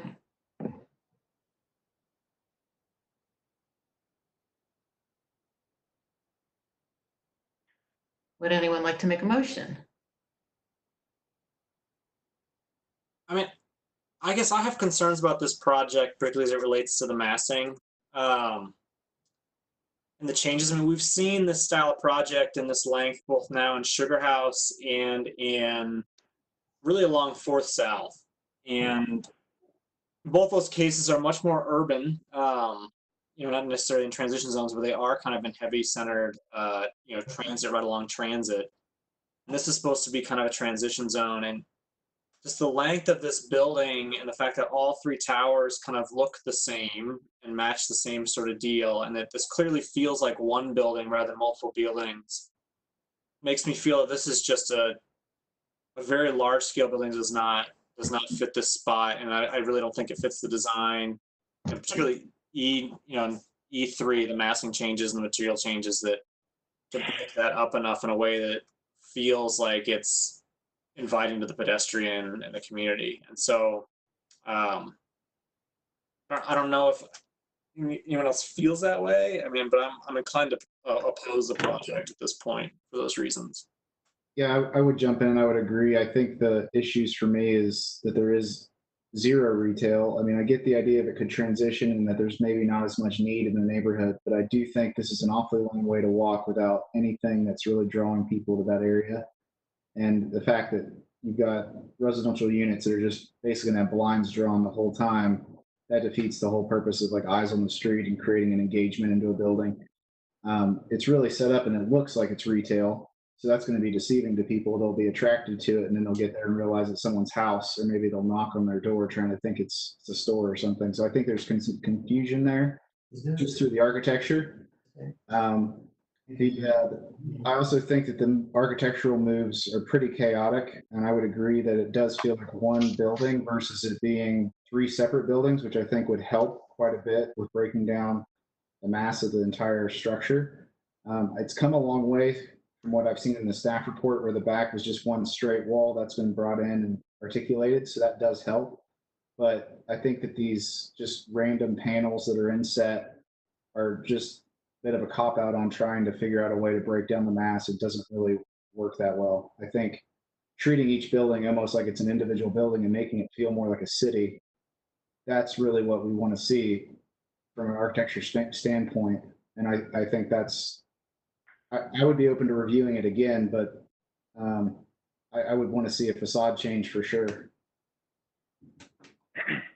Yeah, I'll just jump in and say that, the intent of that ordinance for the building length, I don't think is met with this design. And a month ago, we saw an even longer building that architecturally did break that up so nicely visually. So I know it can be done, but this does feel like one massively long building, even with the 3 triple breaks. And I have to agree with John. I think if they looked different, it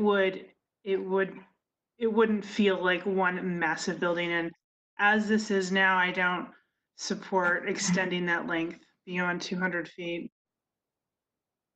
Yeah, I'm gonna, I'm gonna tend to agree with that too. I think that the intention of this ordinance is actually to have smaller scale development.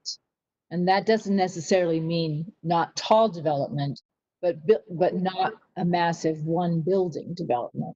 So that if you have a smaller scale of development, smaller building footprints, for example, then you will have a better relationship with, when I was out there today, this is a very small scale neighborhood at this point. There's nothing in this neighborhood anywhere near here that's more than 1 story tall. So I think so that's why we have this ordinance, to make sure that the development that occurs here is actually in a better transitional scale with the neighborhood, not to come in and make the first move in this transition be one that is so massive. And I don't think just making facade changes will change my mind about this project. I think you can redesign it all you want. It's still one big, massive thing. So, Madam Chair, I'm ready to make a motion. Yes. Based on the information presented and the input received in the public hearing, I move the Planning Commission deny PLN PCM 2020-00015 design review for the crossing at 9th mixed-use development because the evidence presented demonstrates the proposal does not comply with standards D, the large massing of buildings divided into heights and sizes that relate to human scale, and E, facade faces that exceed the length of the building don't really include sufficient massing changes and material changes to break up that plane. Okay, got a motion by Matt. I'll second. It was a second, I think it was Amy. Second by Amy. All right, any further discussion? Okay, we will start with Crystal. Takes one person. Aye. Okay, Sarah, Yes. Brenda, Yes. Andreas.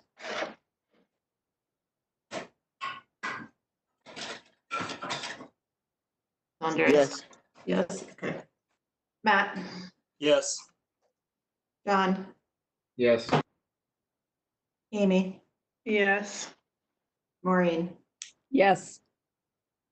Okay, motion passes. The application is denied. Thank All you. right. Oh, man. Moving on to the next item on the agenda. Agenda item number 6.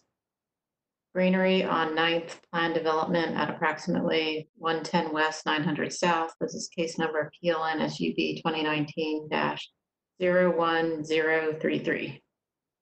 And Casey is delivering the staff report.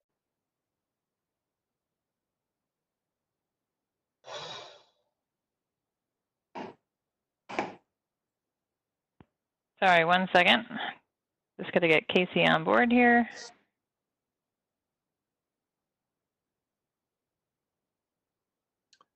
Okay, go ahead, Casey. You have the floor. Okay, great. Thank you.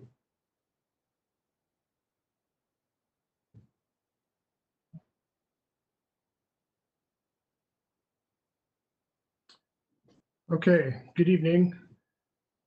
Thanks for sticking around for this one. This is a plan development application on the corner of 900 South and West Temple. It's the northwest corner of that intersection, and this is at the very end of the 900 South an off-ramp to the freeway. Currently, the site is an abandoned gas station, and the applicant is proposing to redevelop the site with a mixed-use 2-building project. It would be 40 feet tall with 2 buildings. One building would hold 2 commercial units with some apartments above. Building number 2 to the north of the parcel, north end of the parcel, would contain townhome or condo style residential units. So it would be a multifamily building. There are 2 reasons for the plan development consideration. One is that the proposal includes vehicles backing into the alley. You can see the alley to the west of the site. That is one reason. The city code has a provision that says for multifamily projects, vehicles should not back into the alley. They could enter frontwards, but not back into it. And that is somewhat in conflict with the FBUN2 zoning district that applies to this property. The form-based zoning districts actually encourage alley use. And I go over that in my staff report. The other issue, I'll get to in just a second. Here's a site photo for context. And here's just a quick rendering of what's proposed.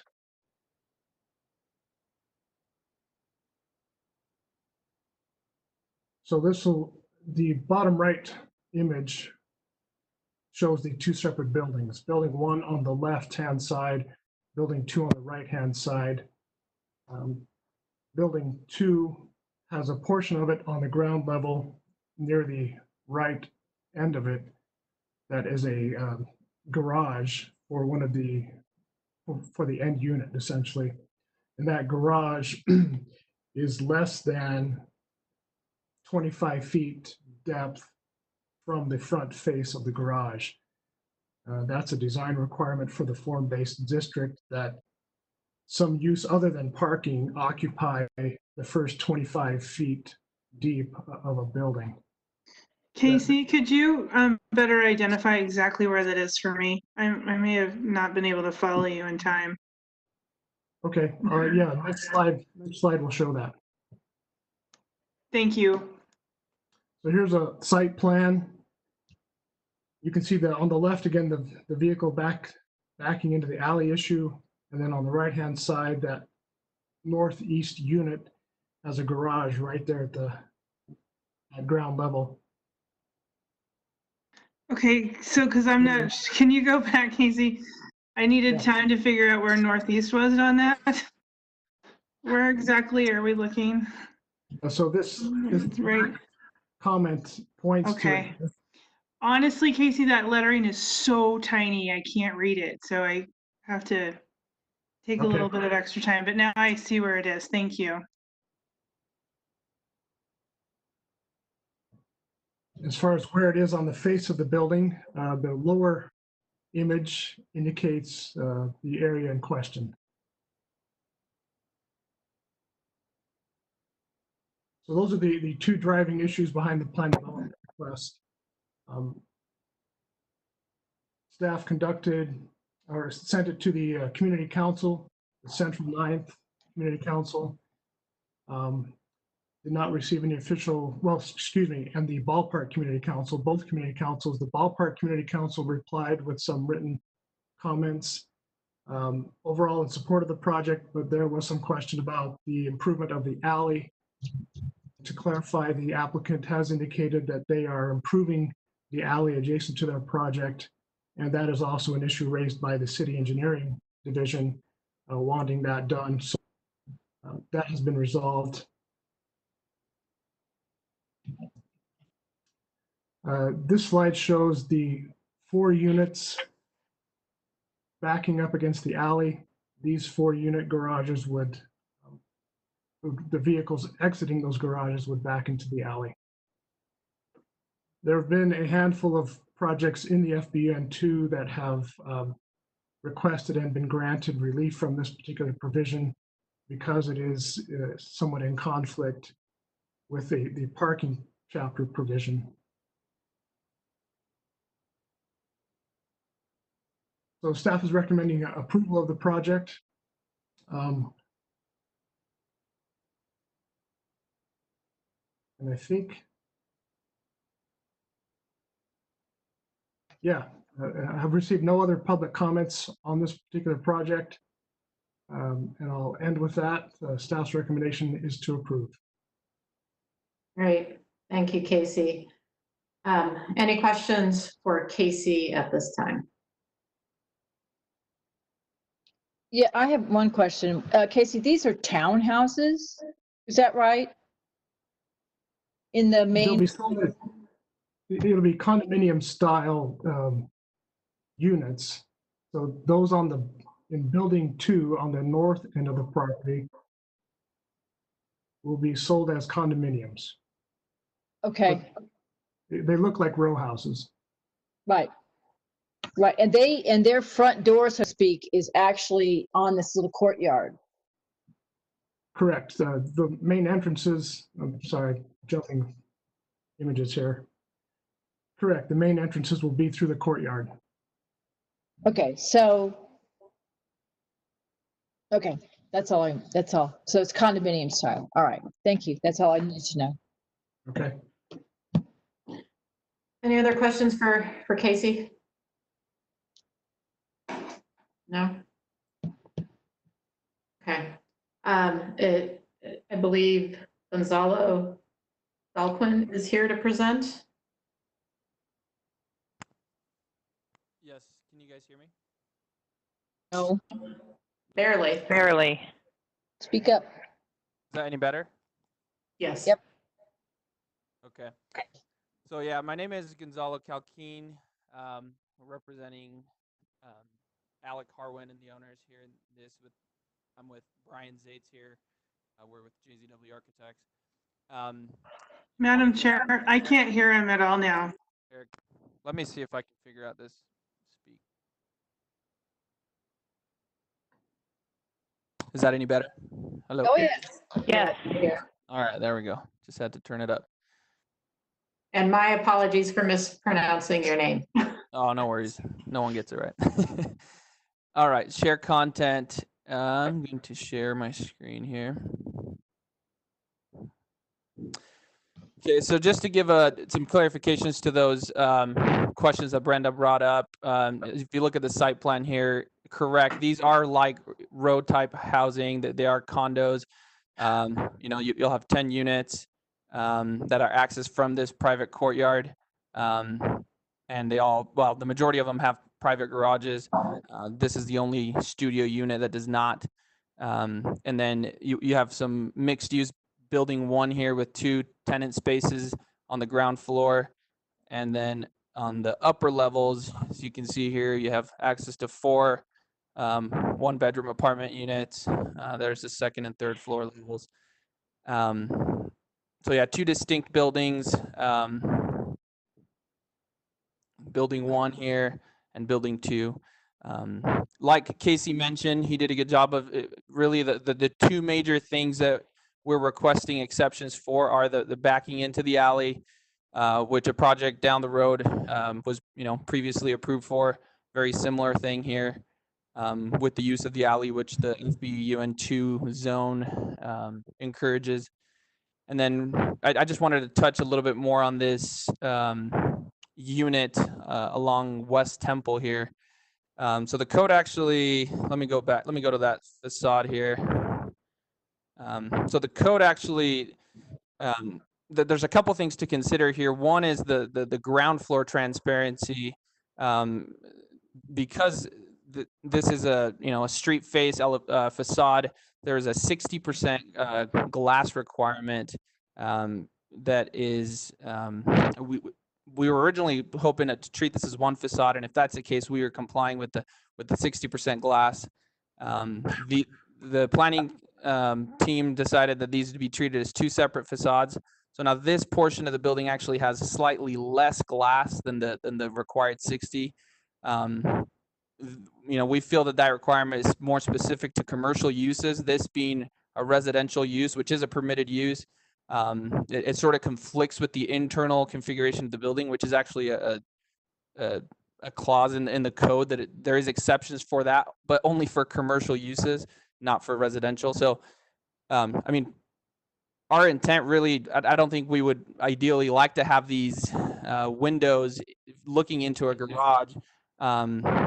And I guess that's the biggest thing. The code also says 25% of that facade has to be something other than parking. So if I guess our biggest is granting us the possibility to have a garage there, whether we have windows there or not, or provide some sort of different treatment is what we're after. And we're open to suggestions, but this is what we have presented with some glazing that would just make it look like that whole entire street facade is a more commercial use.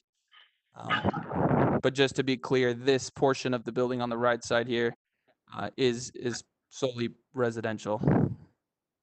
So I think those were the only things I wanted to add. That is there anything else you can think of? And thanks. I think with that, as you guys can see, we've tried to sort of give a distinction between the 2 building types, one that's more mixed use with different facade treatments. We have a consistent material use throughout the project, but we've tried to sort of differentiate the 2 buildings and sort of separate the residential from the more commercial corner. But yeah, I think that is sort of sums up if there's any questions, we'll turn it back over to you guys.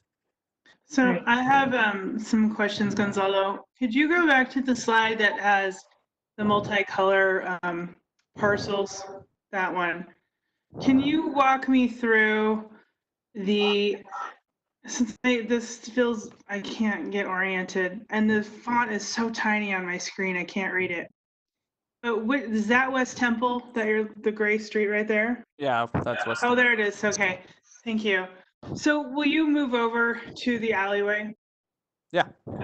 And kind of orient me to, so those townhomes / condominiums you're gonna, row houses, are gonna be accessed via garage via the alley, Correct. but they have a main entrance to this courtyard.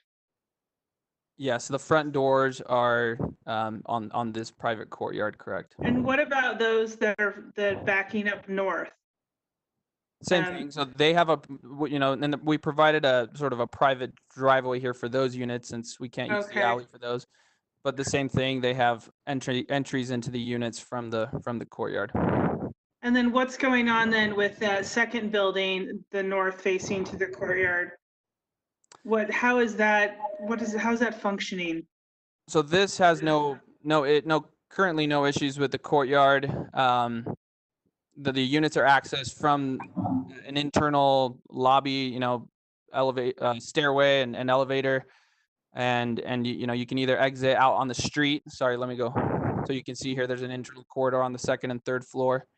But on the first level, you can either go out right onto 900 South or into the private courtyard. So those 8 residential condos above the commercial, have 2 ways of getting out, either to the courtyard or the street. Okay. And you can see that entry into those units would be straight, like right there from. So that is a specific residential. And that's 9th South, right? Correct. This is 900 South. Okay. Okay. Any other questions? Yeah, I'm going to jump in here. Can we go back to the slide 9? On the staff report or just this image? Just where you're at there. So when you're asking us to give you some leeway in those windows, in the future, you need to show us what you would rather do than just ask for it. Like put an art wall, put something that actually engages us and it makes it interesting for us to actually want to give you that, because the requirements are there to engage people on the street. And if you don't have an alternative, it's hard for us to just give you stuff.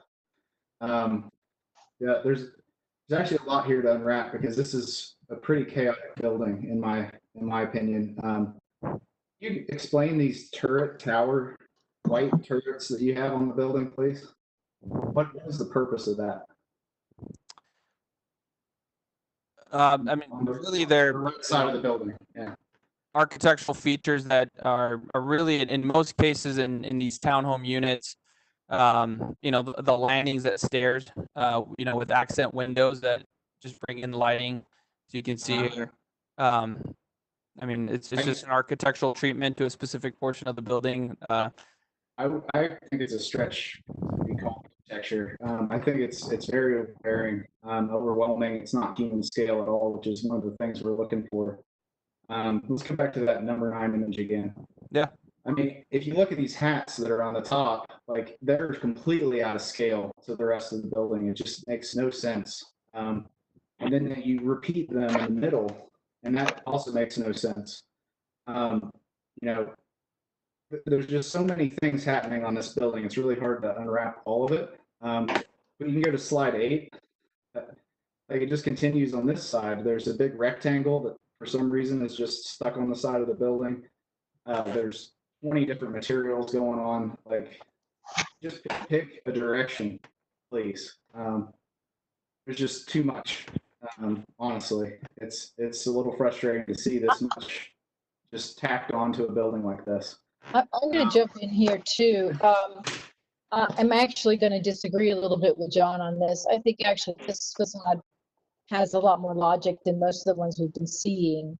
you see that the different materials are used on different planes, vertical planes, so that, as you go back away from the front, you get different facades. So this one actually has more integrity than most of the ones that we've been seeing. I'm not killer about this one.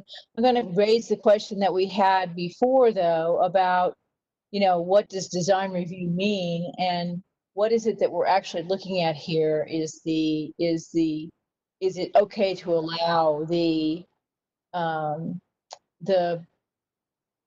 backing out into the alleyway, which I think is fine, and I think most of us would probably agree with that.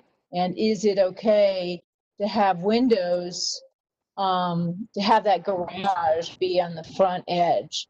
And I think one of the mitigating factors with that is that this is, I went by the site today, and if you come down, this is actually pretty hard to get to because it's right at the off ramp, the highway or the on ramp, and it's and that West Temple right there is not in any way, shape, or form any kind of pedestrian situation.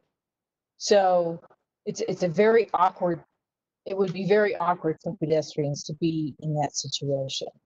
I'm not happy with the way the windows on that particular edge work, and I wish they would work differently. And I would like to see different alternatives as well that weren't perhaps 60% windows, because it's not a retail situation. It's a that had more relationship to what it actually was above it. And I think having windows there may actually make it harder for somebody to live in that unit with all the noise of the traffic and so forth going by out here. So that's one of the things that I would consider. Yeah, and the point I was. When you look at it this way, it's not nearly as it doesn't have near as much integrity as the front facade does. Well, the point I'm trying to make is that these, it's the same palette over both buildings, and they should feel like separate buildings. And just the human scale payoff, that's the part I'm getting at. So, yeah. I disagree with that. I agree with backing out is a good idea for this site, just because of how difficult it is. And I think something has to happen with those windows on the corner to help hide a garage and those types of things. So I do agree with those asks. But I really just would ask the architects to really think about editing a little bit. I think changing materials when you change the bump out is fine, but then adding all these extra ornamental things that just really don't help with the human scale of the building, that's part of our purview. I would just ask that there's some serious thought that goes into the scale of these elements and just trying to pare it down just a little bit. Just to clarify, this is a planned development. This isn't a design review, and the standards for a plan development are different than for design review, and evaluation of building materials is within one of the standards. So I wanted to make the commissioners aware of that. And again, Molly, Nick, correct me or there as needed. Commissioner Bell, this is Casey Stewart. I was going to make the same point, just to remind people that it's not quite to the level of a design review application as far as the details that we're discussing.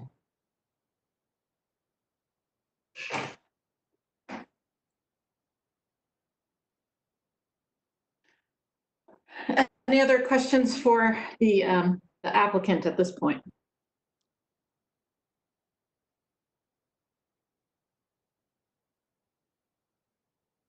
No? Okay. Thank you, Gonzalo. We'll now go to the public hearing. I will now open the public hearing, and I will check in with Molly to see if we have comments. I believe we got an email from a member of the community council. Yes, so there's two community councils that this project falls in, the Central Ninth Community Council and the Ballpark Community Council. Paul Johnson was on the call earlier, and he did email in some comments. I'm going to ask John to read those to you. Paul Johnson is a representative of the Central Ninth Community Council. Yeah, I have those, and they're brief. He must have known this was going to go late. So he said, hello, this is Paul Johnson, Chair of the Central Ninth Community Council. I apologize I'm unable to stay online watching the meeting, but wanted to submit a comment on item number 6, which is this item. Central Ninth Community Council has no problem with the cars backing into the alley. There are other projects in our neighborhood which do the same, and we appreciate the creative use of the alleys and more on-site parking in the Central Ninth neighborhood. All right, thanks, John.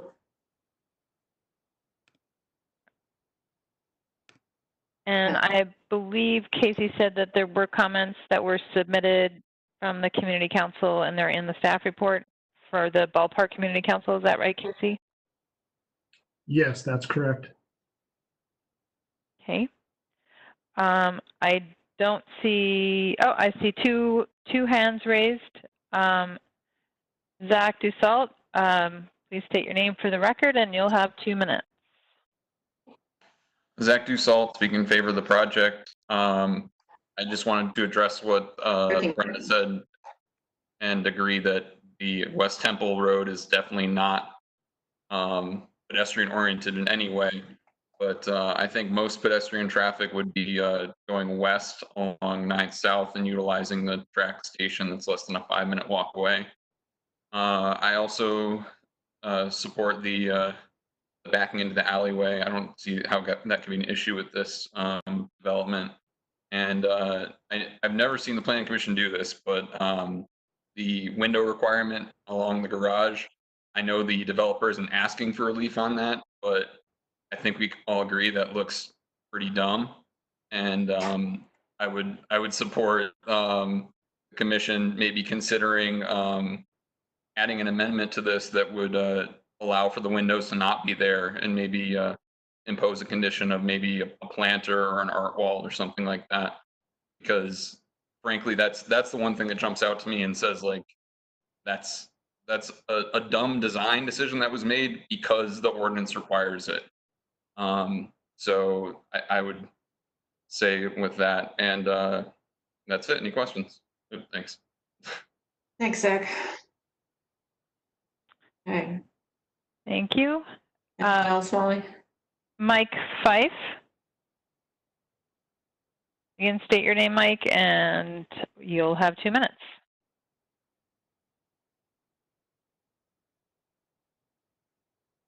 You are unmuted. Hi. Go ahead. Hi. Okay. Hi, this is Mike Five. I just wanted to agree with the previous commenter. I think they've done a great job with the tricky situation. And my primary comment is, if a project like this had been proposed for 900 West and 200 South, I would be here in support of it. So that's all I have to say. Thank you. Thank you. I don't see any other raised hands. And there's no emailed comments, so you may move forward. Okay, thank you, Molly. Now close the public hearing and bring the discussion back to the commission. And see if there are any additional questions for staff or for the applicant or discussion you want to have before moving on to the next step here. Oh, I did want to mention the property owner, Alec Harwin, is on the line. Alec, I didn't know if you wanted to speak or not. I can unmute you, but for some reason I cannot move you up to the panelist level. Okay, yeah, I'm here. Thank you. I'm in, support of whatever recommendations you guys would like to make with respect to the window treatment on West Temple. I agree it's a little thorny, and we were sort of, stuck with trying to make it work. But we'd be happy to, make changes to it I think the project is going to really be well received. That interior courtyard is going to be beautiful. It's going to be landscaped really, really over the top and with a swimming pool. And I think that courtyard is just going to really be a gem. So, and we're, trying, to get a restaurant use on that corner, which I think is going to be a great location when everything gets better. So that being said, I hope you guys can, find it a project that Salt Lake City needs. Thanks. Thank you. So I would like to propose that if we accept this project, which I would like to do, we ask that the applicant redesign the residential part of this facade on 9th South to look more residential. You mean West Temple? Excuse me? West Temple? Yes, sorry, I'm West Temple, yes. To look more residential rather than commercial. And by that, it means that the ground floor may be much better related to the upper floors, and that the openings of the upper floors and the lower floors are in sync with each other, and similarly the materials. That's what I would look to do to view that not as a commercial facade. So are you willing to make a motion to that effect? Sure. Got my motion sheet here. Okay. Based on the findings listed in the staff report and testimony and plans presented, I move that the Planning Commission approve the Granary on 9th Plan Development Petition PLN SUB 2019-01033, subject to the following conditions. Number one, that the facade of the residential building on West Temple, the ground floor be redesigned to have more of a residential look than a commercial look. And give to staff the ability to approve that change. Okay, I'll second it. got a motion by Brenda, a second by Maureen. All right, we'll now go down my list unless there's any other discussion. No. Okay, let's go. Maureen. Yes. Amy. Yes. John. I'm going to say yes and just ask to please clean it up just and tone it down just a touch. That's all I'm asking. Thank you. I have to agree with that too. But, Matt. Yes. Andreas.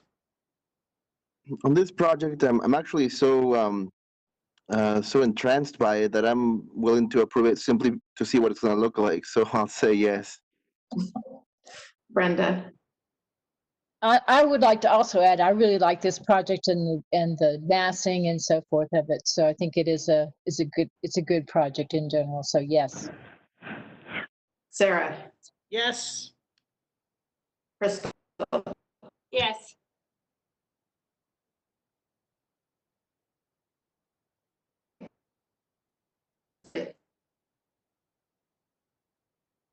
And I'm realizing Crystal has no idea the reason we go in these lines. It's because of how we used to sit at the commission table. We would just go down one end and back the other. So now I just write everybody's name down in the list and I go up and down. So there is a method to my madness here. Like okay. it's putting me on the spot. No, that's not. It's just where your name is on my piece of paper. Okay, so I understand item number 7 on our agenda was postponed, so we will move on to item number 8, which is the master plan and zoning map amendment at approximately 2903 South Highland Drive, case numbers PLN PCM 2020-00054 and PLN PCM 2020-00053. And who is presenting? Annette, sorry. It'll be Nan. That's right. Hold on just 1 second. Okay. Oops. That's not what I want.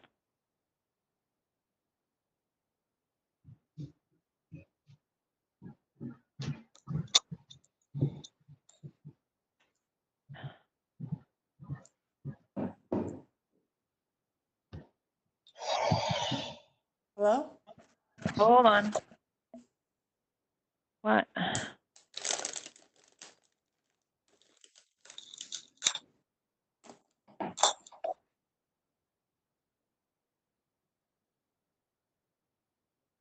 Oh my goodness.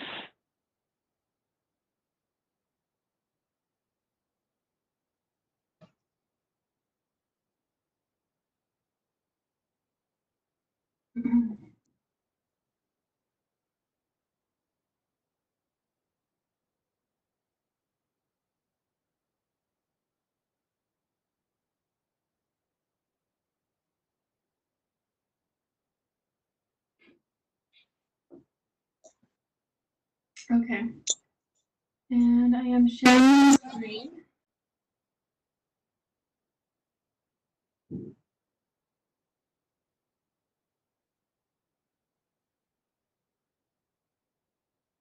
Is everyone able to see my screen? Yes, we can. Okay, great. The applicant and property owner with Access Architects is requesting an amendment to the master plan's future land use map and the zoning map on the property located at approximately 2903 South Highland Drive. The proposal is to amend the master plan and rezone the eastern 55-foot portion of the property. The amendments to the master plan and zoning map are to accommodate a future development on the entire property at 2903 South Highland Drive. The site fronts Highland Drive, which is an arterial street, and Zenith Avenue at local streets. Arterial streets allow for high traffic movement with higher speeds, while local streets are less trafficked and with lower speeds. The subject lot is located in the Claremont subdivision plat, which was created in 1910. At the time the site and surrounding sites were subdivided, they were all platted as residential lots. At some point, the site was split zoned, and the portion along Highland Drive was rezoned to CB. It doesn't appear that the eastern portion of the site was ever developed as a residence. The subject property is part of the Sugar House Master Plan and is split designated in the future land use map as low intensity mixed use on the western portion of the site and low density residential on the eastern portion of the site. The request would amend the eastern portion of this property, that approximately 55-foot wide portion, from low density residential to low intensity mixed use. Staff has found that amending this portion of the site from low density residential to low intensity mixed use is appropriate, as the Sugar House Master Plan defines low intensity mixed use as an area which allows for an integration of residential uses with small business uses, and that the proposed development and land uses within this designation must be compatible with the land uses and architectural features surrounding the site.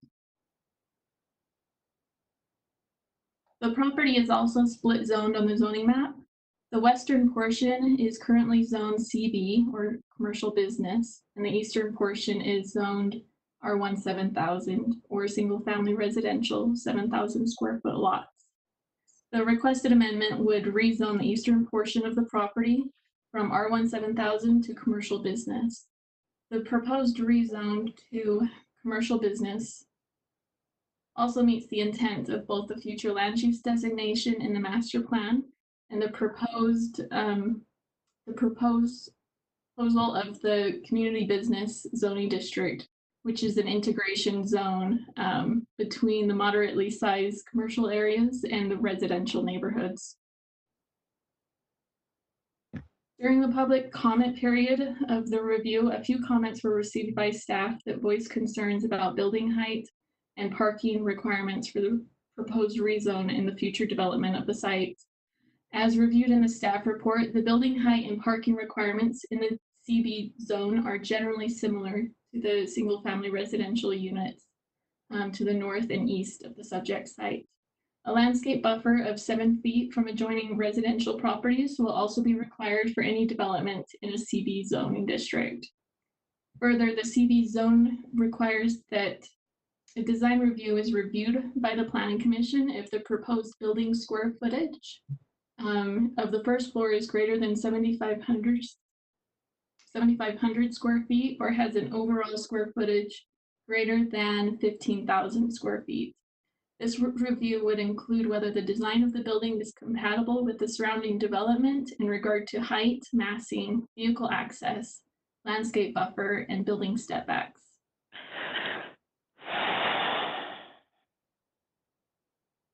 The site is currently improved and houses the Visual Art Institute building, which faces Highland Drive. The accompanying parking spaces are located on the southern and eastern sides of the site. To access drives to the site allow access from Zenith Avenue. The portion of the property proposed to be amended is presently used as a parking lot and is non-conforming to the underlying zoning district of R1 7000. During the review of the proposed amendments to the master plan and zoning map, the applicant was asked to provide a concept land use and drawings. The concept land use the applicant provided is a townhouse development with 3 separate structures on the site. While a concept land use and drawings are helpful in understanding the development potential of the site, the developer is not obligated to carry out the land use or concept drawings if the city council were to approve the amendments. So staff is recommending that the Planning Commission forward a positive recommendation to City Council to approve the master plan and zoning map amendment as the applicant has requested. Thanks, Nanette. Any questions for Nanette at this time? Nanette, I just have a clarification. So based on some of the public comments, the setback, if we went to CB, would that end up being 17 feet with the setback and the landscape buffer?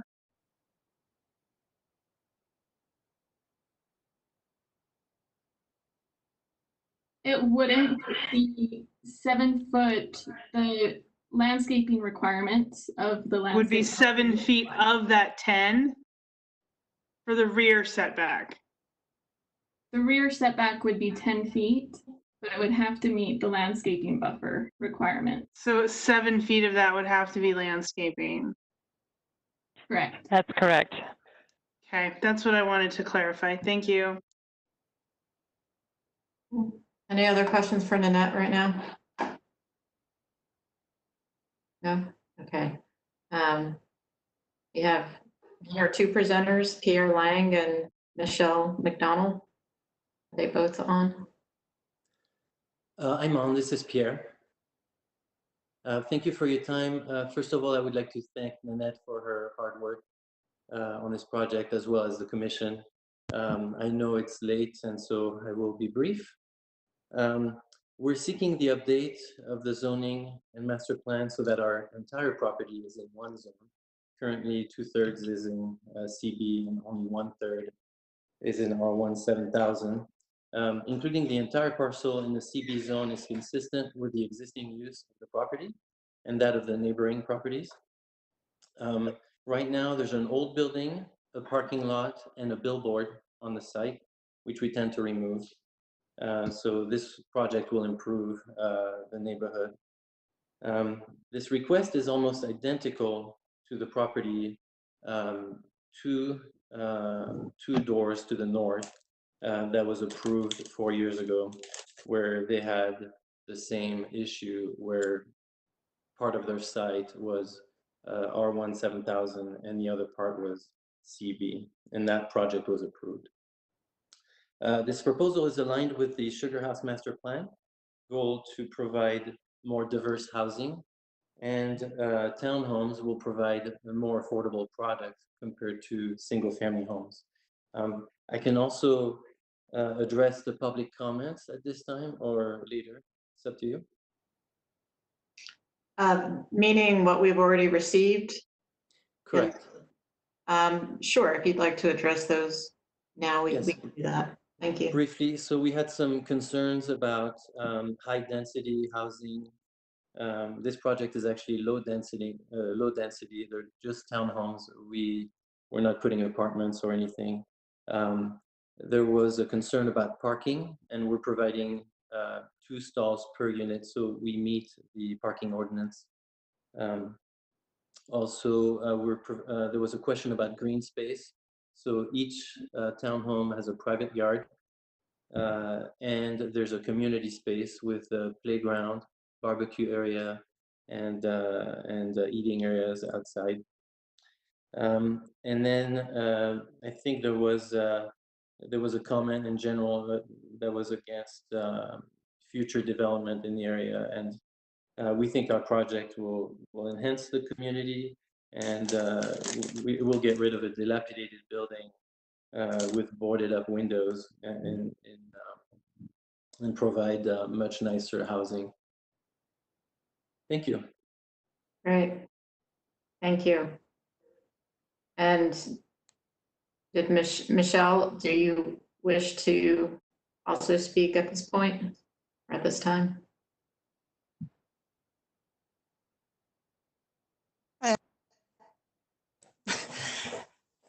I just wanted to mention that this is in my neighborhood. I live 2 blocks away, and adding more updated housing, I think, is a very positive thing. So just wanted to mention that. Okay, thank you. Any questions for the applicant or applicants? So I kind of have a question concern that I want to raise now to the applicant, so maybe they can kind of address it. Because 4 years ago, I was not on the planning commission, but I was on the community council. So I remember that development to the north very well. One of the differences when that came through was that the housing, the residential that it was butting up against on the east were newer houses. They had been built within 10 years, and they're 2 stories. They're much larger than the typical homes you're going to see where you're developing. Now, I think that the other issue that came up with that moto was that there was an incline. And so the height differential was fine. We felt it was fine. But what happened in reality was, and my biggest concern here, isn't the height of what you could do versus what if it stayed residential, but it's that rear setback. And because you can go up to, I can't remember off the top of my head, 30 feet, we'll just say it was about that. Those other homes are single level. That height difference is so drastic, and 10 feet to them is going to feel it. And it's not going to be ameliorated by 7 feet of landscape buffer. My only concern with going to CV is that rear setback in that transition to those single family homes, because unlike the Moda ones, those were already 2 stories, newer homes. There wasn't such a difference in those 2. I think that rezoning this parcel is appropriate. I think the density is fine there. This is prime. I mean, it's definitely underutilized, this land is, but I'm worried about recommending this be rezoned CB all the way to that property line, because I don't think 10 feet of a setback is adequate enough to transition to those residential houses that exist. And I don't know if you want to like mull that over, but that's where I'm stuck in fully supporting this master plan amendment. Perhaps this will help. So number one, we do have a difference in height as well. The site is sloping down towards Highland Drive. But what we're proposing, since our units have a lot of glass on both the north and the south, with overhangs to shade the windows, we're not planning on adding any windows where you would have a view from the unit into the neighbors' yards. Those would be very high windows that would only allow light in. And then since we have a 10-foot building setback, what we would propose is to do 10 foot of landscaping, of course, instead of 7 feet of landscaping. But if we had trees, and I think we could block the visual impact of that, of our project on the neighboring properties. But you don't have to build the project the way you've designed it either. This is just a zoning amendment. Correct. This is a rendition of We're what not approving a site plan here or anything. No, not at all, Brenda. We're not approving a site plan. However, if we recommend moving to a CB, you're getting a 10-foot setback, and we may never see what they want to do. Or even if we do, I can't, if it's a CB and then they're meeting the 10-foot setback, I can't like say you should go back further. So that's my concern is you recommend to approve something and then you're going to get what you get within that scope. And I guess my problem is going to CB. Well, even if we did a design review, if they're meeting the 10-foot setback of a CB, they're meeting the setback.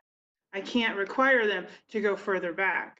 So my concern is going CB for this whole parcel. I am not convinced, or I don't feel remotely confident that 10 feet setback is adequate for what could be built, whatever it is, to these single family homes that are one level versus what happened 2 streets north. Those homes were already 2 stories high and that felt okay, but what happened in reality is it's not okay. And that tended to be a big problem that those neighbors that conflict between them. I don't want to see that happen here. And I'm just not convinced CB for that entire parcel gives me an adequate setback for those residential homes to the east. Because if it's CB, it's CB. And I just don't know how to mitigate that. But that's a real sticking point for how this could potentially develop further, regardless of what we would end up reviewing. Any other questions for the applicants at this point?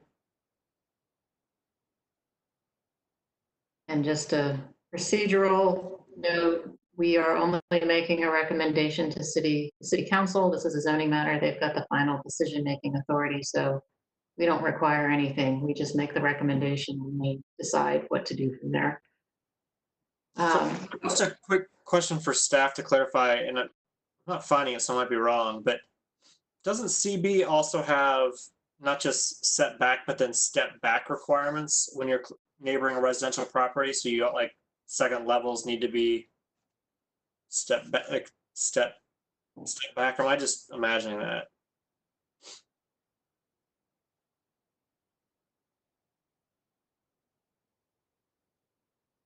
Molly or?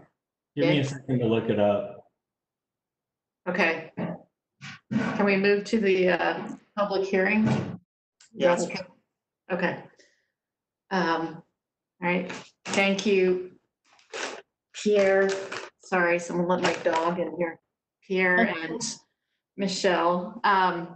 We'll now move to the public hearing. I'll open the public hearing. I'll ask Molly, is there anyone who's indicated an interest in speaking on this?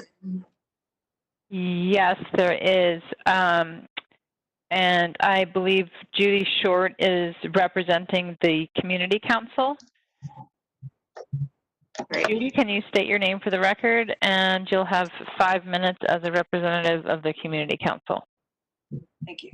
My name is Judy Short, and I'm the land use chair for the Sugar House Community Council. Do you guys know it's 9:49? Should be home. Yes, we know. This is crazy. So I'm not going to say much because you've got most of my comments in the letter. We reviewed it the way we always do with flyers and in the newsletter and that sort of thing. Both myself and Nanette researched this parcel, and as far as we can tell, it's never been developed.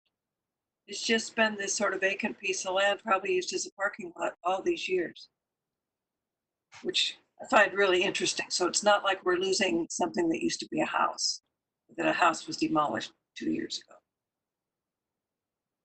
And I'd also suggest to the petitioner, because I assume he's still sitting around there, that a good way to make a buffer wider is perhaps that's where the driveway entrance to the parcel goes, so that you make it 15 or 20 feet further to the west, away from the houses, is a suggestion. So we don't oppose this, we just would like some thoughtful development for the apartments. The comments I got were, oh no, not more apartments in Sugar House. We're always gonna hear that. But we can't say no. We need the housing. So we vote.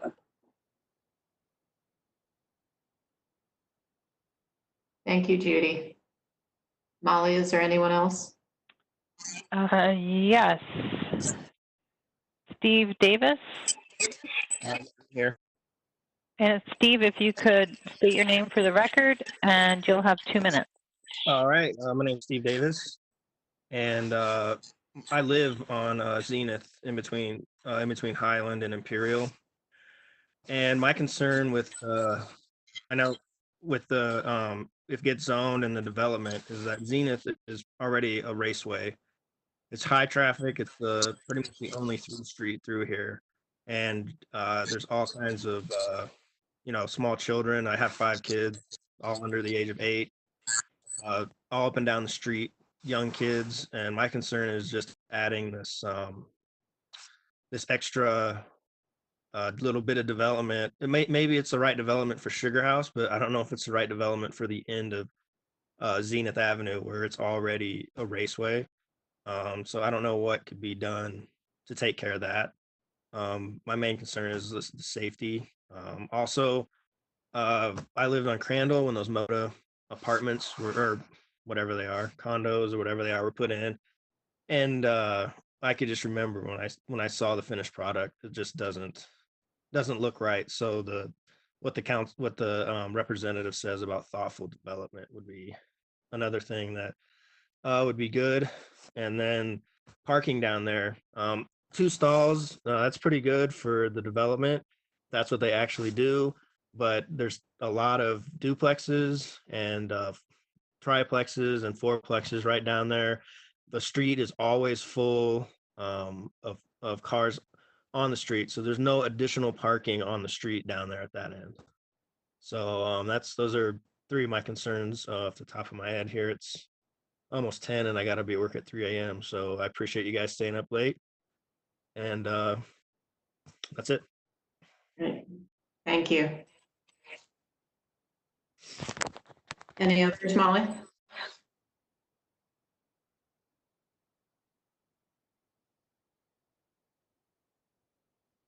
Molly, I think you're on mute. Sorry. I'm muting other people and not myself. Zach Dussault, go ahead. Hi, Zach Dussault, speaking in favor of the application. We're on the last one tonight. Yay. I think that this rezone is appropriate. I think the split zoning was probably an oversight when the area was rezoned or replanned. I just want to point out these aren't very dense proposed developments. It's not like we're putting in an RMF here. And I just want to speak to the previous commenters' issue with the high speeds on Zenith. And I would just like to like that person to consider that the more utilized on-street parking is, the more of a traffic calming effect that does have. I mean, just looking at Zenith on Street View, I agree it's probably too wide of a street for a 25-mile-an-hour zone. It would be great if that could have a narrower street in the future. And just generally in favor of the project. Highland is a pretty frequent bus route, and right now, just looking on Street View, it kind of looks like it's just filled with a bunch of strip malls, basically, and very auto-dependent commercial uses. So I think that this density would start to alleviate that along Highland. And that's it. Thank you.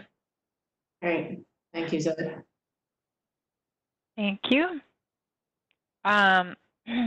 And for those of you who've already spoken at the public hearing, you can click that raise hand thing again, and your hand will go down, so to speak. Next up is Christine Frank. Please state your name for the record, and you'll have 2 minutes. Hi, can you hear me?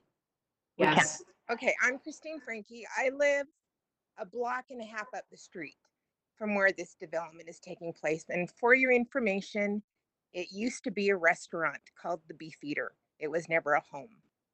Having said that, my big concern, yes, is traffic. So I do agree with that gentleman. We don't need a smaller street. We need people that follow the rules. If you have children on the street, then you would understand and you wouldn't have to look at a Google map.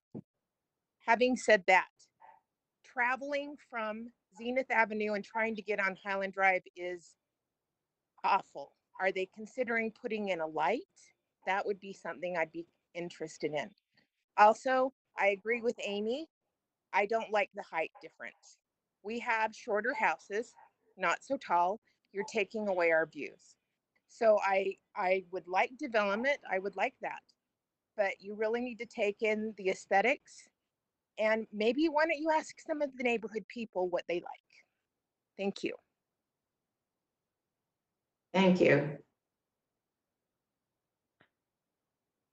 Okay, thank you. I don't see any other hands raised. If there are any other members of the public who wish to speak, Rachel, please state your name for the record, and you will have 2 minutes. Hi, I'm Rachel Lochner. I live on Zenith Avenue. Yes, I'm concerned about the traffic. I have to say that along with a few other people. I really want to say I support what Amy Berry was saying. I really appreciate her thinking about what happened with the MODA development. Even though it's one street over, the traffic comes up to 15th East, which is right by my house, because it's a T and it's utilized quite a bit. So again, I'm worried about more traffic. Unfortunately, I didn't know about this being proposed until a little bit later. And so it's a lesson in me getting more acquainted with staying involved in my community. But I'm concerned about the height. I'm concerned about the green space. I just, I'm not, and I'll go for it. I understand it doesn't look great down there on that corner, but I'm concerned about how many units are going in and what the traffic and all that's going to be. Thank you.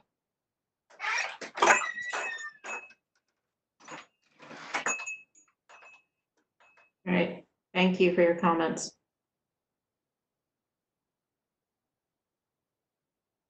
Molly, any others?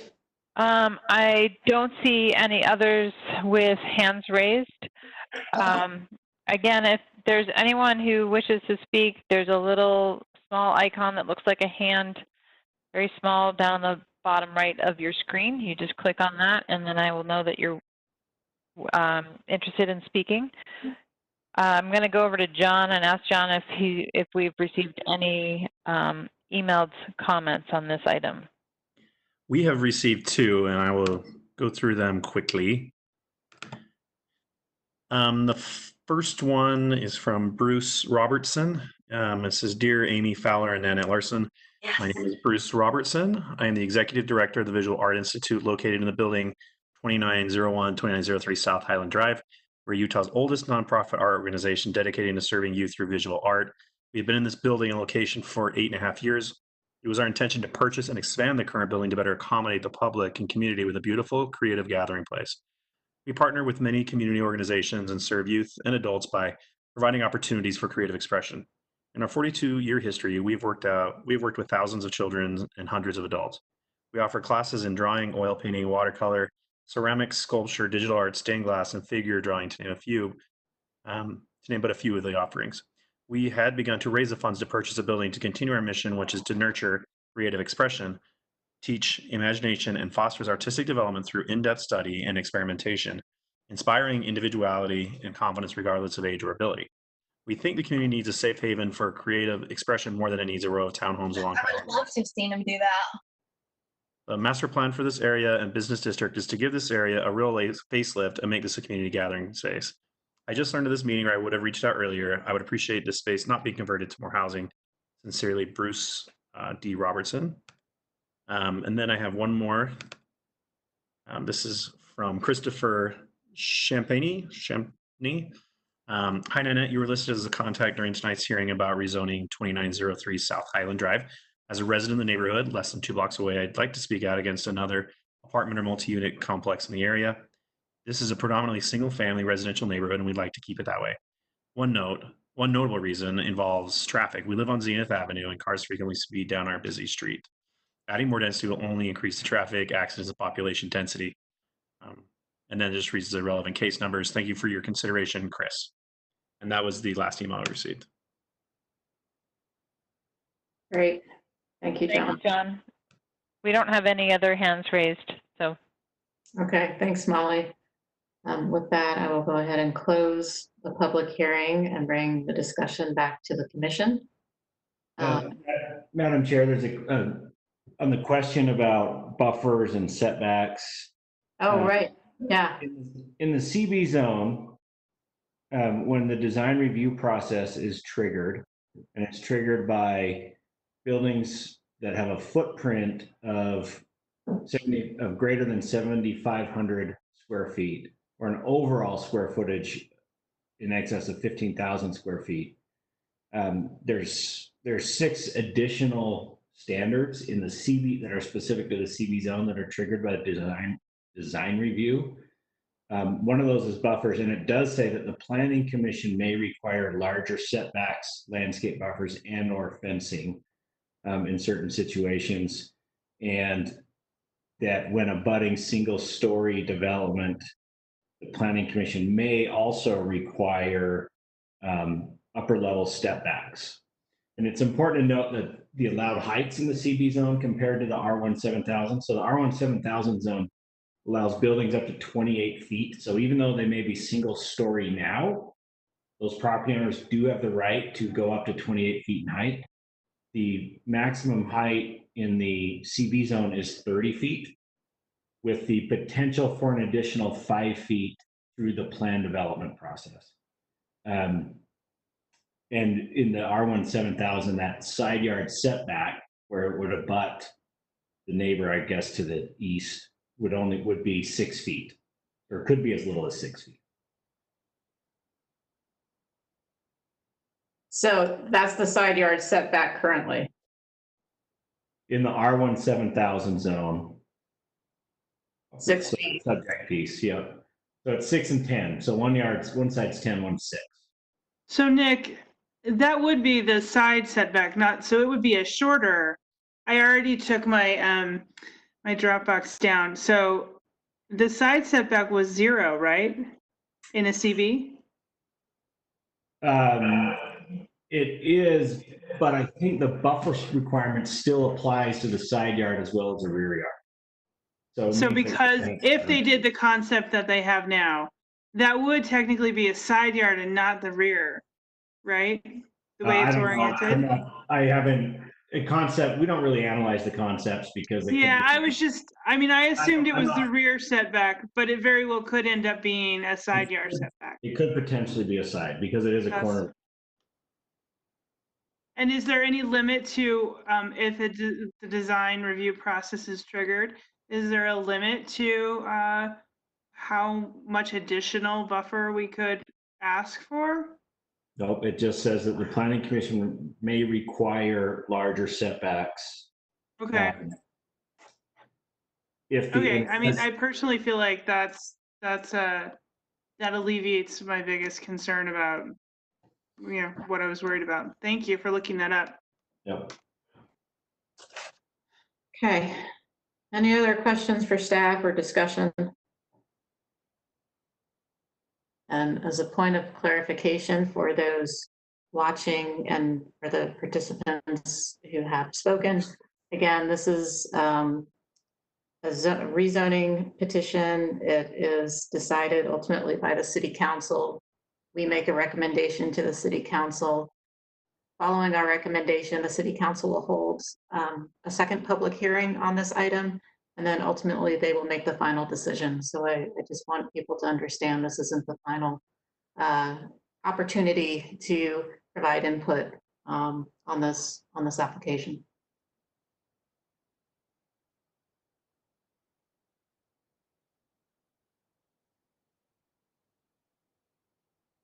Brenda, you're on mute.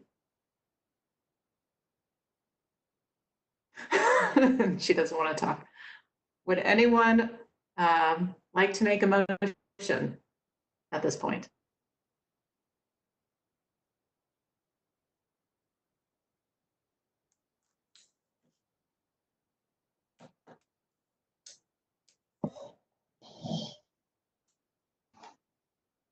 I'll make a motion. Thank you, Matt. Certainly hear and understand the public's concerns. I think there's a lot of unknowns given that, I don't think we should just decide what's really on or what's being developed there. We have to kind of looking at this through a lens of what's appropriate for that parcel. And the fact that it's split zone now and the way that the rest of the street kind of tiers and goes forward, to me, it seems appropriate that that parcel would have one designation and be designated CB. And so I think, there are other tools in our toolbox that'll come forward as they move through the development process and things to consider that we can make sure we're applying ways to mitigate any impacts in the residential neighborhood regarding regarding how much the buffer and how much they get, how close those get developed. And so I think we should, we as a commission should make sure we're using those tools when this project comes back to us in the future. So based on that and the information presented in the staff report and during the public hearing, I move the Planning Commission recommend the City Council approve the proposed master plan amendment as presented in PLN PCM 2020-0053. Additionally, I move the Planning Commission recommend the City Council approve the proposed zone amendment presented in PLN PCM 2020-00054. I'll second that. Got a motion by Matt, a second by Sarah. Any other discussion? Okay. Start with Maureen. Yes. Okay, Amy? I'm just going to let the applicant know that when you come back, those are the things I'm going to really be looking at. But because we do have a toolbox to address those, I will vote yes. Okay, John? Yes. Matt? Yes. Andreas? I'll vote yay. Brenda? Yes. Sarah? Yes. Crystal? Yes.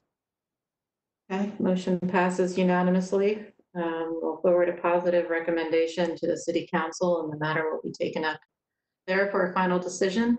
I believe that was our last agenda item. Anything else, Nick or Molly? I have a question. Or Brenda? It's really short, I promise. In this application, in the staff report, the people who commented, their names were blacked out.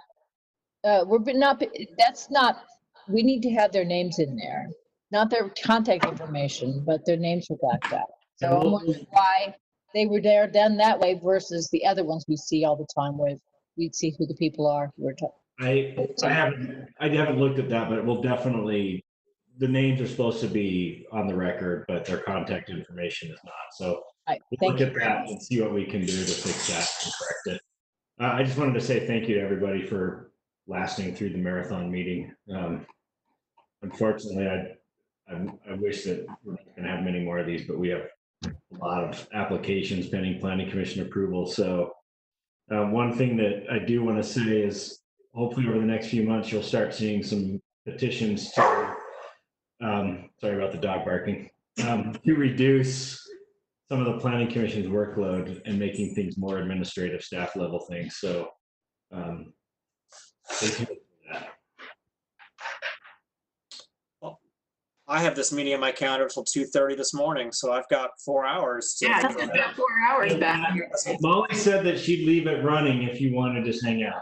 So I don't think we can. Unless there's only a few of us. There's not enough recording. There's not enough recording bandwidth. We had that problem at the beginning. Yeah, great. All right, well, Thank you, everybody. I appreciate all of your work as well, and all have a good night. Huh? We need to officially adjourn, I think. yeah, we're not quite there. Okay, now we're officially adjourned. Thank you all very much. Thank you. Bye, everybody. Sorry to be.